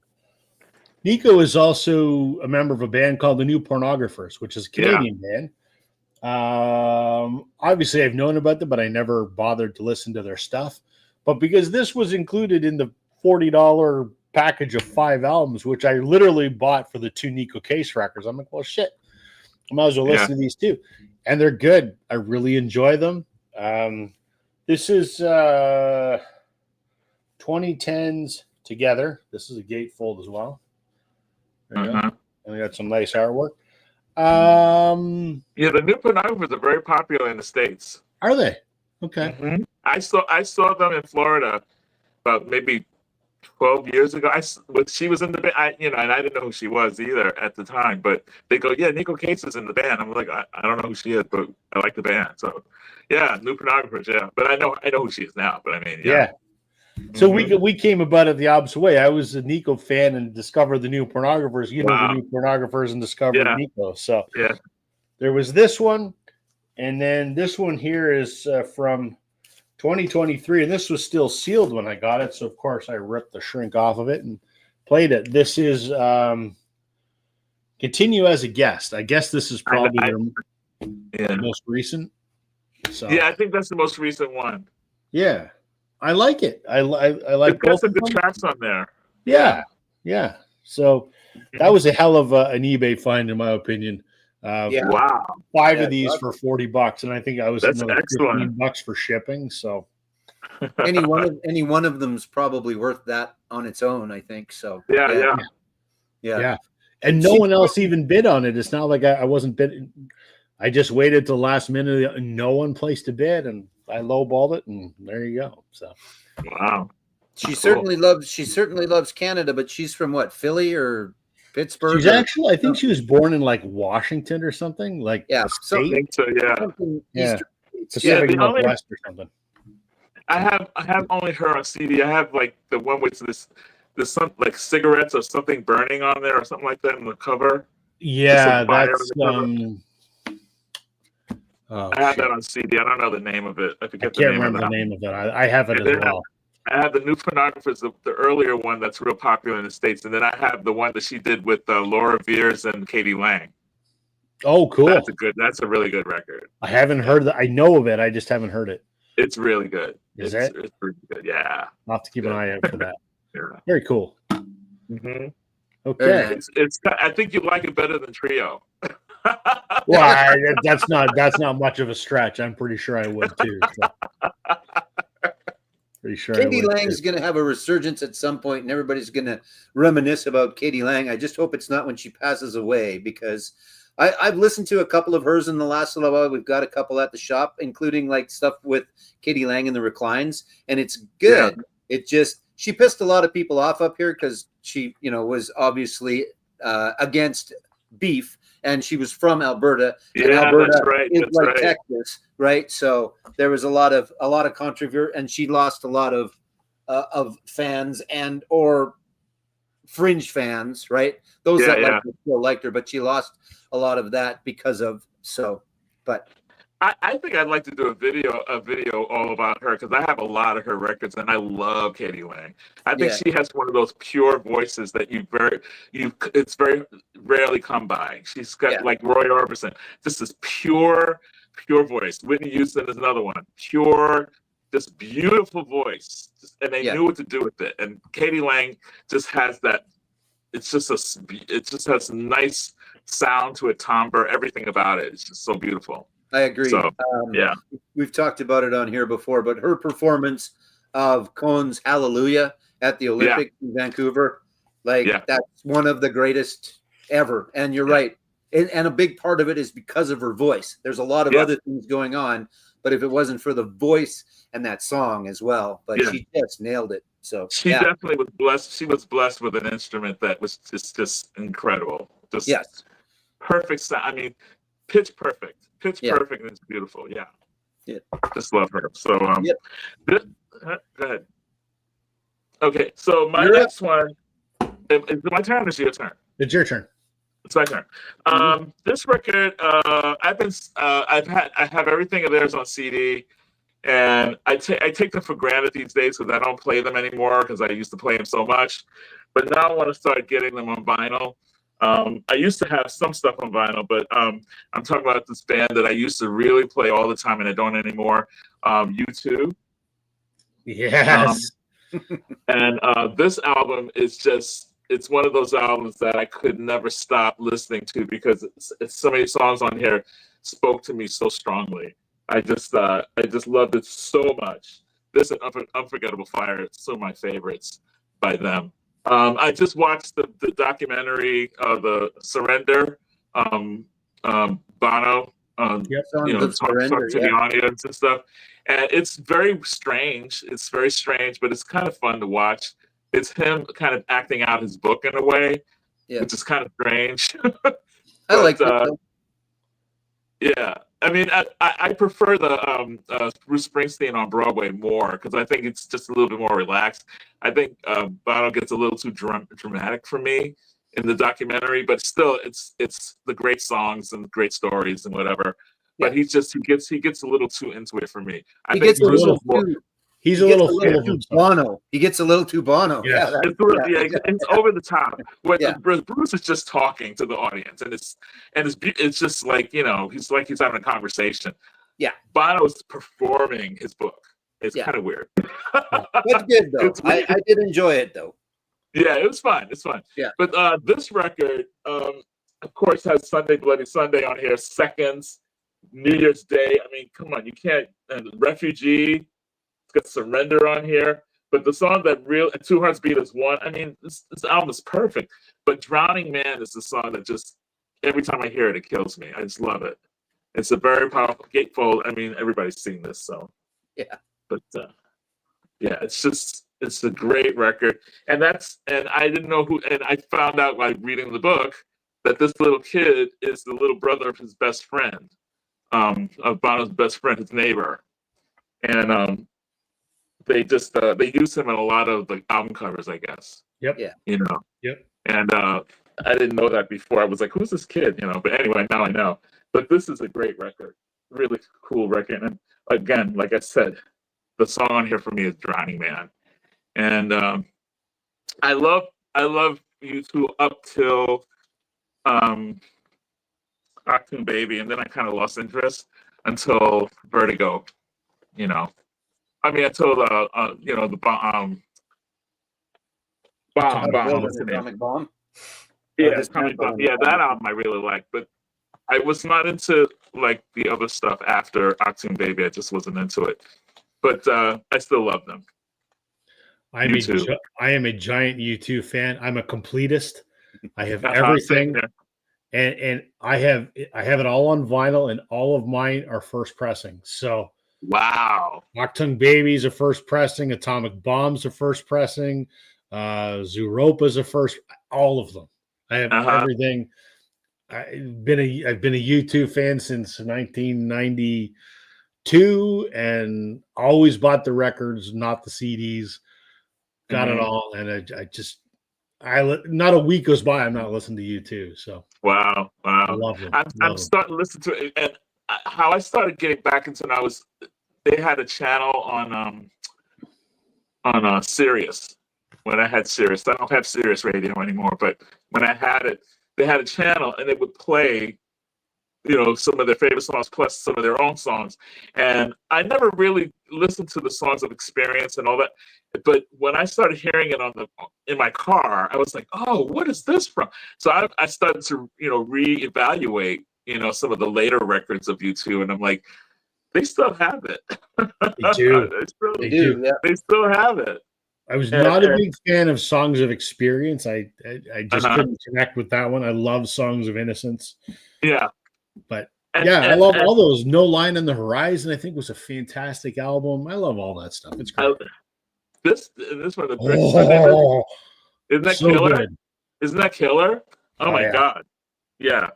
So I'm back into them again. So yep. like you know, it happens sometimes. Like Wilco, I was into Wilco so hard, and then I think what happens when everybody starts to get into them, I lose interest. You're a Does that Wilco ever fan, happen eh? to you? You're a Wilco Huh? fan. You're a Wilco fan? Yeah. My friend was a member of Wilco back in the early days. I remember you talking about that. Yes. My friend Bob, he played pedal steel for them. He played on he's on the Being There album, or Being Here. And he's Being on there, yeah. That's a fabulous record. And he's on the 3 Mermaid Avenue albums he did with Billy Bragg. Oh, those are great too. Yeah. Wow. Yeah. I was big Wilco fan. Every time they came to town, I was there. Anytime I was anywhere and I knew they were playing somewhere, I dropped whatever I was doing, got ticket to go see them. Anytime. Nice. Yeah. Very cool. I've heard some amazing Wilco stories that I am not allowed to share publicly about shit that goes on behind the scenes. I'm sure. Yep. Richard's agreeing with you about that U2 RSD album, that it was a great surprise. Yeah, I'm with you. Richard and I have talked about it together many times, that we both love that. It's just phenomenal. They've had a couple of record store day albums that you have purchased in the last little while, right? So they just had one, they reissued Passengers, which thanks to Devin that's watching right there. Mm-hmm. I was able to get it because I couldn't find the U2 Passengers album anywhere. And that's the only one I didn't have an OG of. And when it came on a record store, I couldn't find it anywhere. So Devin said, "Oh, my local has it, and he's halfway across the country from me, but he's near Joe." So Devin went and picked it up. I paid him for it. Joe and him made arrangements to get it to Joe, and then Joe shipped it to me. So thanks. I have Passengers. I didn't show it tonight. It is one of my 12 most recent pickups, but I've already talked about it in 3 videos, so I didn't bother pulling it again tonight. Yeah, that's like the box set, the Springsteen box set's up there. I didn't need to talk about that one again, but I didn't want to pull it. I didn't want to pull it. Everybody's been showing it, so I said, I don't want to show that. You gotta listen to it. You'll and it's too much to show. Yeah, it is. Yeah, you want to listen to it, go through it once, and then I've started to go back through it again and sit down, because it's so beautifully packaged. There's lots to read and lots to kind of soak up and stuff for a vinyl guy. It's good. So yeah. Okay, Joe, your turn. One more solo round, and then we'll go speeder after that. Does that work? Indeed, we will. Yeah, we'll do one speeder round after this. This is one, and I'll tell you the story on this one. So I bought myself a Darius Rucker album, one of the fill-in albums. And it came in with the Bruce Springsteen box set at the same time. So, and also a Roxette album that was for Rob's lovely wife at the same time. So I had fully intended, and I was going to ship stuff to Rob, and I left a Darius Rucker album in the box. So Rob got a free bonus Darius Rucker album. Which I offered to ship back to you. I know you did. Yeah, you did. And I would have happily done that, but you had already rebought it another time. So I did already, but I didn't buy the same one, because when I went back to order, I found this one, which is Darius's number 1. So that had Wagon Wheel on it. It was the one with Wagon Wheel, but this has everything. This has when was the last time you did something for the first time? And okay, so this is what we're going to do then. Don't rebuy the one that you shipped to me accidentally, because I owe you some VCLT, and I know something I'm going to get. I'm going to get the thing, and I'm going to put it with the Darius Rucker record, and I'm going to send it back to you. Send it back. This album came from Mississauga, which is where my supplier is, to Regina. Right. Has gone to Rob, and will now come back again. Right. It is. Wow. It's more traveled than Darius, I think. So, right. I think so. This is number 1s. It's good. It's red. Joe and I were listening, and some Hootie stuff came on, and really anything Hootie and the Blowfish could be on this album, which is his country stuff, and vice versa. You know, he's a country performer, we'll call it now. But I mean, you could play anything Hootie on any country radio station now, and it would fit in perfectly with all of the style genre of country music these days. So I thought I had some. Again, I don't know. I should know what I have, but I thought I had some. I didn't, and we're going to see him. Thankfully, never had a chance to see him, so we're going to go see Darius in October. So, going to see a little bit of Hootie stuff, a little bit of the country stuff, and yeah. So that's interesting. It's not the same one that I bought the first time, but it is one that I bought recently. So okay, well, don't rebuy it. Give me a I few won't weeks rebuy and it. I got I'll this, send it- and then send it back to you. I also said you can forward it on to someone else because No. there's other people that we've been I sending. listened to it and I thought it was good, but Yeah. you're going to listen to it more than I am. So Yeah. I will re-VCLT it. How's that? Re-VCLT. So It's is that the it's train interesting. backing up, or is that should we come up like is that the VLC hand car? I don't know. I Whatever. don't know. Who knows? Yeah, I was into Hootie and the Blowfish when they first came out, and then I kind of lost interest. But when he did that soul album, you know, the Return to Something, I think it was called, or Back to Me, or Back to Something. I love that album, Like and it was a shocker for me when he did country. So I might have to listen again. But when I first heard the country record, I actually returned it because I was like, this is not what I'm used to from him. I was like, I was used to him doing like the soul stuff he did with Jill Scott and all those other people, and I kind of dug that, like But Cracked Review is a very basic album, right? Like there's nothing deep on Yeah. it. Let Her Cry. I mean, that unfortunately, this is going to sound stupid, but it could be. There's a couple of songs out there now that are Chat GPT written, and I mean it's that formulaic kind of. But I really liked it. It's always been good, and he's got a fantastic voice, and the band was good. And from what I understand, he's a good dude. He does good things. So yeah, I get that. But I think that if he sings a Hootie and the Blowfish song and then he sings one of his country songs kind of back to back live, it's gonna be It's very gonna work. similar. Yeah. Yeah. So yeah, Okay. Your turn. I got to go back to this well again because, listen, I bought a couple records by this guy recently. Springsteen's Letter to You. So I started with the early stuff and basically worked my way up through the 90s. I don't have much of the post 2000s stuff. I have it all digitally. And there was one day that I was waiting to pick my son up from school, and there's very limited parking. So you have to get there very early if you want a parking spot. And I was too lazy to walk that day. So I drove early. I had to be there like 40 minutes before I got out just to get a parking space. I was sitting in my car and I'm like, what should I listen? I'm like, I'm going to try a Springsteen album I haven't heard before. So I put on Letter to You. And 1.5 songs in, I'm like, this is fantastic. yeah. Like, this is vintage E Street Band kind of stuff. He did some, other mellower stuff, and, it's fine. I love Nebraska, but I don't love Tom Joad because it kind of feels like, yeah, I've been here before, right?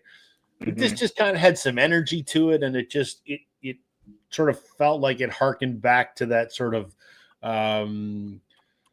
Born in the USA, Tunnel of Love, Darkness on the Edge of Town. It sort of, to me anyway, kind of felt like that. So I just love this album. I can't stop playing it. I mean, I can't even tell you what song is my favorite. Maybe the title track, Letter to You.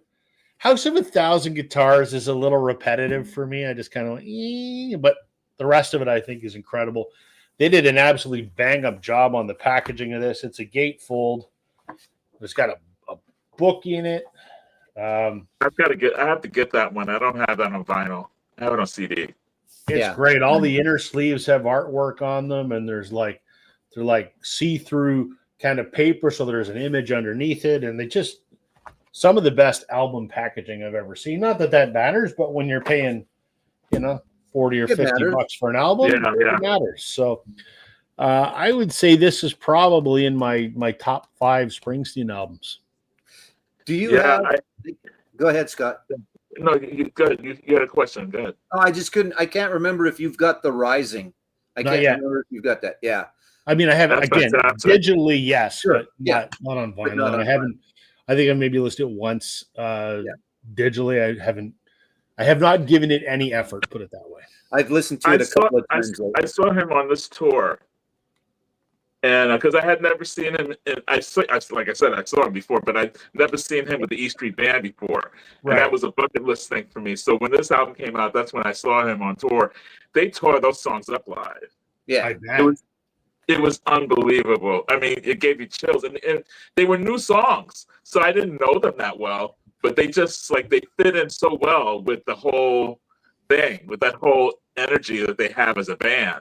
It just worked so well. It was so good. It's a great show, and I think that's a very autobiographical record, that one, for him, because he's talking about getting older and people dying and that kind of stuff, and reflection and all that kind of stuff. It's really powerful record. Yeah, I love it. Absolutely love it. Yeah, love it. Yep, exactly. All right, we got time for one more round. We'll just kind of do a speed round. Show as many as you want to show. Just keep them brief. Okay. If you gotta, I'll show my last three if you don't mind. Yeah, by all means. Go for it. Okay. Yep. I'll do these real quick. Hold on here. These I have not listened to. Oh, two of the three I haven't listened to. This is Modern Jazz Quartet. I got this also at Bananas Records. Pretty cheap. And this is Contessa with John Lewis on piano, Milt Jackson on vibes, Percy Heath on bass, and Connie Kay on drums, from 1956, recorded in New York. And I'm sure it's going to be good, because Modern Jazz Quartet always did good stuff. Always do great jazz if you're into jazz. I know we have well, I don't know if we still have, because we sold a lot of it, but I know we had some of their stuff in that collection that we bought. Yeah, they're always good. I mean, if anybody wants to just check out jazz generically, and I don't say that they're generic, but I mean they're very satisfying in terms of a jazz group. Weather Report. I had never seen this one before. This one is called Domino Theory. And good stuff. They always do good stuff. This one has vocals on it, which I'm not used to with them, but I'm gonna try it out. I don't know anything about it, other than I love Wayne Shorter. I love Omar Hakim. So, this one's gonna be one of the fun ones for me to listen to. And also, this one, I know the album, but I never owned it on vinyl, and it's Dream Academy. Life in a Northern Town. Yeah. This is the classic record from them from 1985. Sorry. There you go. And just Dream Academy. And real quick, these I was gonna pull these, but I mean, these I got, and they I didn't know if I could use these because these were 12 inches. Sledgehammer by Gabriel, and Sex Crime, Eurythmics. I found these in the same place. Bananas Records, really cheap. I'm getting into these wonderful 12 inches that have really cool covers. I'm really into that. So, yeah, that's it. That's my fast round. Cool. All right, Joe. All right, I'm going to start off with Fanny, another album that I should have had a long time ago, but I didn't. Great female rock group. There's a really good documentary. Chris Mann, if you're watching, here's your recommendation for the week: the Fanny documentary. Fanny, okay. Yeah. So I was just looking at stuff in the stacks at Bananas. They had a whole bunch of their records. I've heard a lot about them. Really good. Really good. A couple of sisters and then a couple of other ladies, but not necessarily the original girl group, but great artists. This is a remake, this is a reissue, and this is a retake of the album cover. So they're older now. This is the current version of them, but that's the original version of them on the front. And just killer guitar stuff. Really good. Just a fantastic band that really never got a lot of recognition, but really good stuff. So yeah, Scott, if you see it again, pick one up, pick this up, and or any of them. I saw that one. Yeah. And then a lovely orange. This is the legendary 1970 debut album from the first all-female band signed to a major label on Orange Crush. There you go. Orange. So there you go. There's that. I love them. they won't replace Joan Jett for me. So, but anyway, and then in the same genre, but much newer and younger, is a band called The Warning. 3 sisters from, I think, Monterrey, Mexico. Really good, and they're a little more hard rock. They're one of those. YouTube's good for a lot of things. They did a cover of a Metallica song forever ago, and Lars liked it, or Kurt liked it, or someone liked it, and they got a bunch of followers. But they're really good. They write all their own stuff along with a few others, but they do perform all their own stuff. Really good live. I haven't seen them live, if that makes sense, but good stuff. Great album, and really good. The Warning from Mexico. And this is a small band you may recognize, The Offspring, Conspiracy of One. Another one. Oh, I probably have that. No, I don't have that. But anyway, Original Prankster on that one. Here's one that Rob and I have talked about that he got the same time I got this one, and it's Lindy Ortega, Liberty. I was in a record store in Calgary, and they thought that I was crazy asking for Lindy Ortega albums for some reason. I'm not sure why. The guy was kind of weird. But anyway, good stuff. I was looking for truck stops and cigarettes, but they did not have that. Stops. Yeah, exactly. But and then the other one I never put away. The other one is just up there. Little Red Boots is always up on the wall. But so you still haven't found cigarettes and truck stops? I haven't. No. I mean, it's somewhat out of print. I can't get it through mine. And I thought she was on 6-Shooter, but she's not. I thought no. She was on a few different ones, I think. Different ones, yeah. Yeah, but no, I haven't found it used. I haven't found it new. Anyway, when I send you stuff, I'll send you the CD because I have it on CD and vinyl. I don't use the CD. It's good. This one's different than Little Red Boots for sure. That's different than all her stuff. Yeah, I liked it though. It reminded me of a spaghetti western, and I think we've talked about that a little bit. I think that was what she was going for. And that's probably the flavor. Yeah, exactly. Yeah. But still fantastic stuff. 2 more. Here's one. This will shock the shit out of you. I've never had this till recently. I know. I have no idea why. I do kind of know why, because for a while it was kind of hard to find, and then they did reissue it, and it's just one that multiple times was on really the list. Yeah. You're gonna get the box set that came out, and then that I couldn't get that. So anyway, I don't know why I didn't, but now I do. And that's a classic. I'm happy to say, because I'm not sure what camp I was in, I'm happy to say the tour is going fantastically. I don't think they're bitching at each other. They're selling out shows. They're impressing people.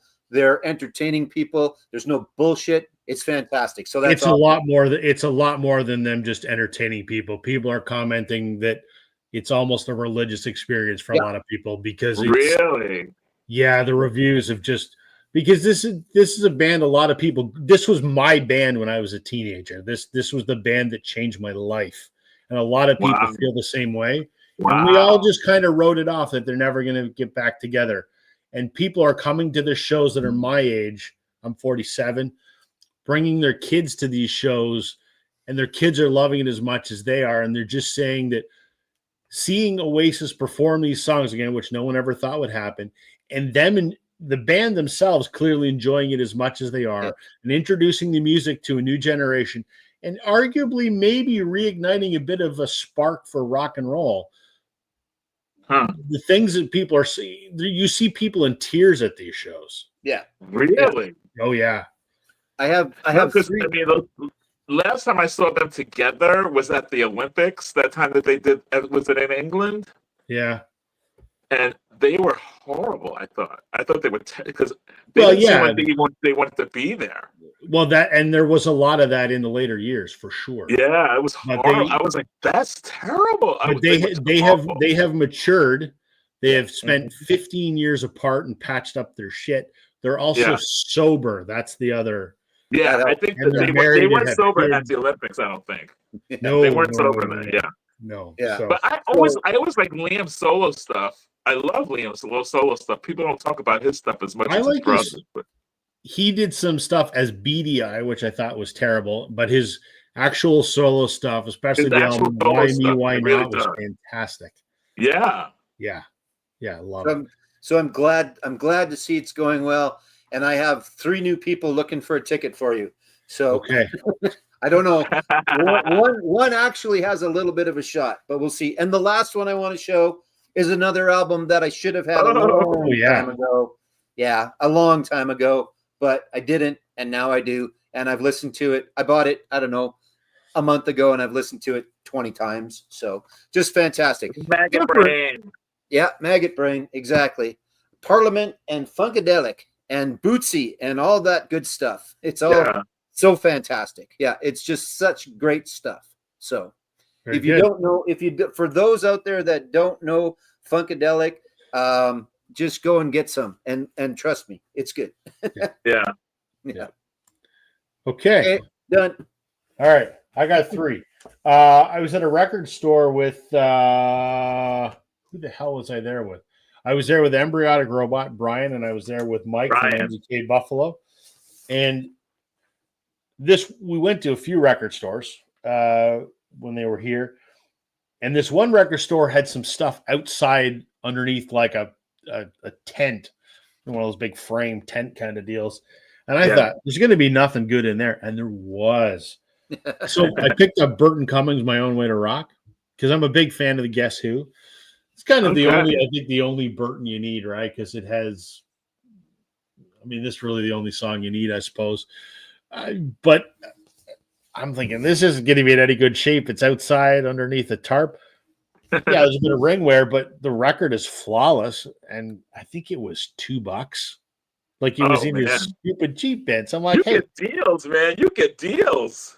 I have in the last couple months, yeah. So this is great. I've met Burton once before, and Joe, I finally found the video of when I met Burton. Right at the invocation, right? When I graduated university, he was given they gave him an honorary doctorate of music with my graduating class. I have a history degree, so he was at my graduation, and I met him. So I have video of it, which I'll share with you one of these days, Joe. Dude, at that same record store that had stuff outside, in the same under a $10 bin, Thirds by the James Gang. Ooh, there's a guitar player in that band, isn't there? I think I worship Joe Walsh. He is my guitar hero. So this is the one that has "Walk Away," which is my favorite James Gang song. I love Funk 49 too, but "Walk Away" is my favorite James Gang song. So, yeah, this is an OG from 1970, whenever the hell this came out. And again, It was outside. The jacket's in great shape. The record's flawless, and I think this was $5. So, yeah, why not? I gotta hang out with you, man. Yeah, man. Hey, it doesn't always happen. I've just had a little streak of good luck. And this last one I picked up on Facebook Marketplace because the guy had a listing for something else that I wanted, which, Joe, you've seen before. It's the Tom Cochrane and the Symphony Sessions. Right. The same guy had this, which I bought. This is called Sold Out, Ronnie Hawkins and his band. This is the band. This is the band. So that's Robbie Robinson's with that, right? Yeah. So Levon Helm, Garth Hudson, Richard Manuel, Robbie Robertson, and Rick Danko. Wow. So when Ronnie Hawkins came to Canada, because he lived in Toronto most of his life, he came out from Arkansas and he brought Levon Helm with him and recruited a bunch of other musicians from Stratford, Ontario, which is about 40 minutes that way. And they became the Hawks, and they were Ronnie's backup band until Bob Dylan discovered them. And then they backed Bob Dylan, and then they became known as the band. The rest is history.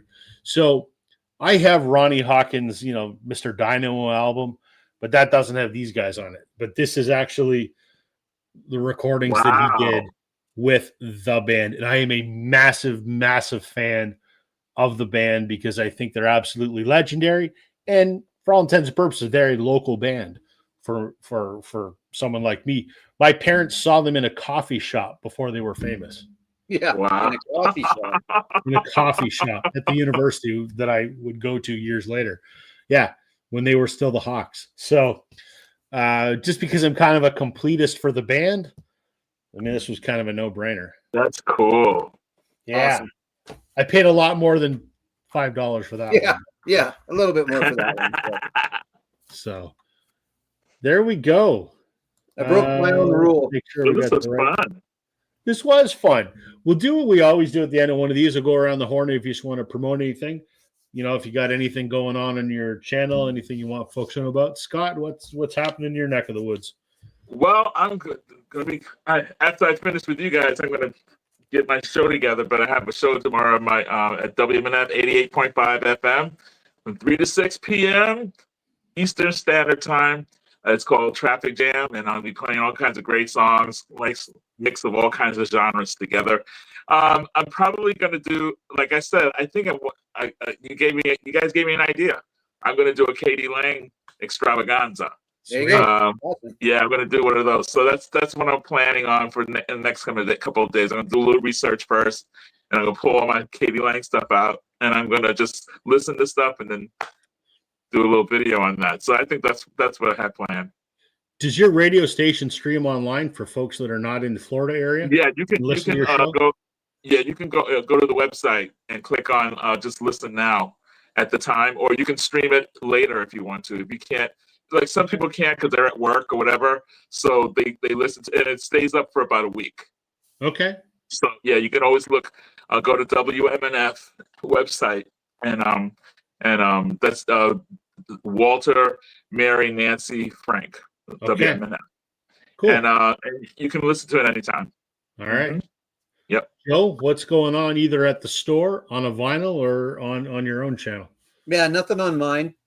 Store, I've got a couple things planned because I was away, so I've got a couple things that I thought of as I was out and about that I will do, and a couple collections to buy. I broke my own rule. There's the Funkadelic inside. Yeah, but like I said, nothing on my own. And actually, I got to get me one of those vinyl storage solution triples because this is this is the triple. Look, there's the Gallagher boys right there. There they There are. they are. So I've probably got a 12 things that don't belong here to do, I think. And there's a couple of collections that we're working on. One I think will be pretty good.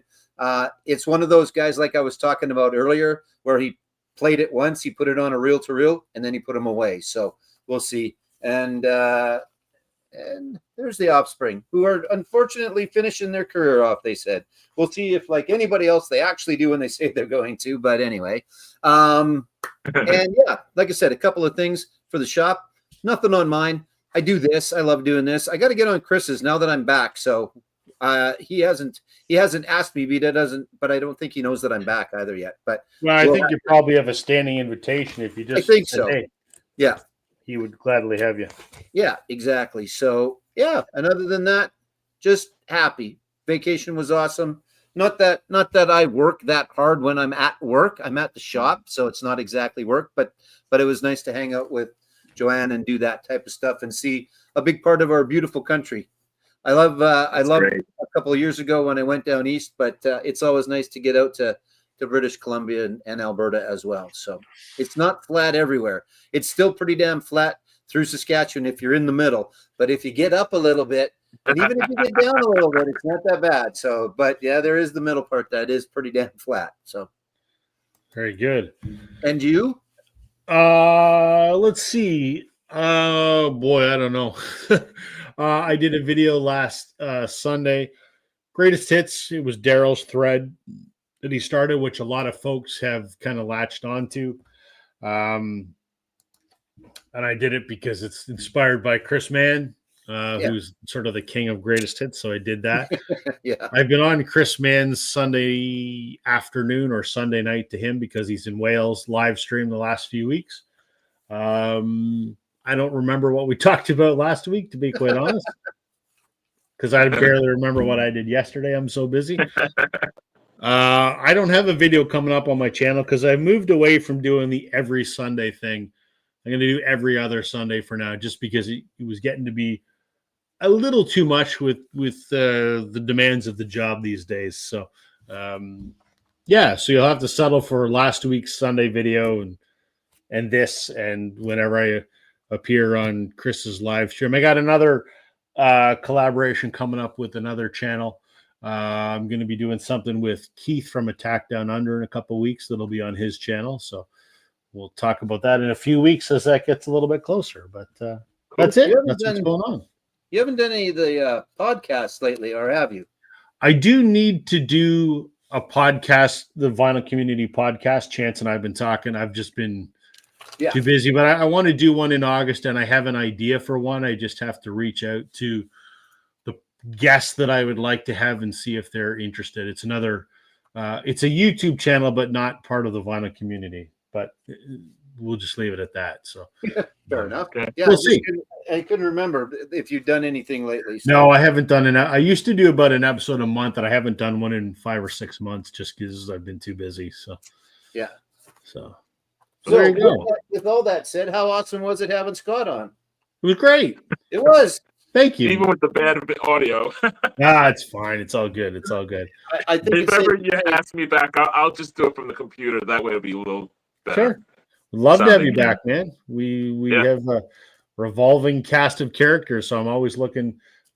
Some weeks it's a scramble. It's the day before and everyone's busy. Well, I don't have another guest, so it's always good to add someone else to the roster. So appreciate it. It was fun. It made me think, and it's also making me say, okay, you got to listen to these records now. You have them, and now you got to listen to them. That's right. You got to do that. Yeah, that's how it works for me usually. Is so these won't get put away. This will be.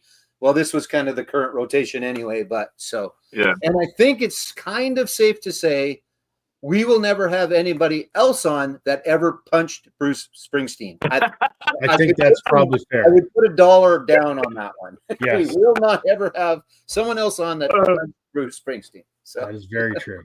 Yeah. This is true. With that, we'll wrap it up. To everyone that joined us tonight in the comments, thank you. We enjoy chatting with you every week.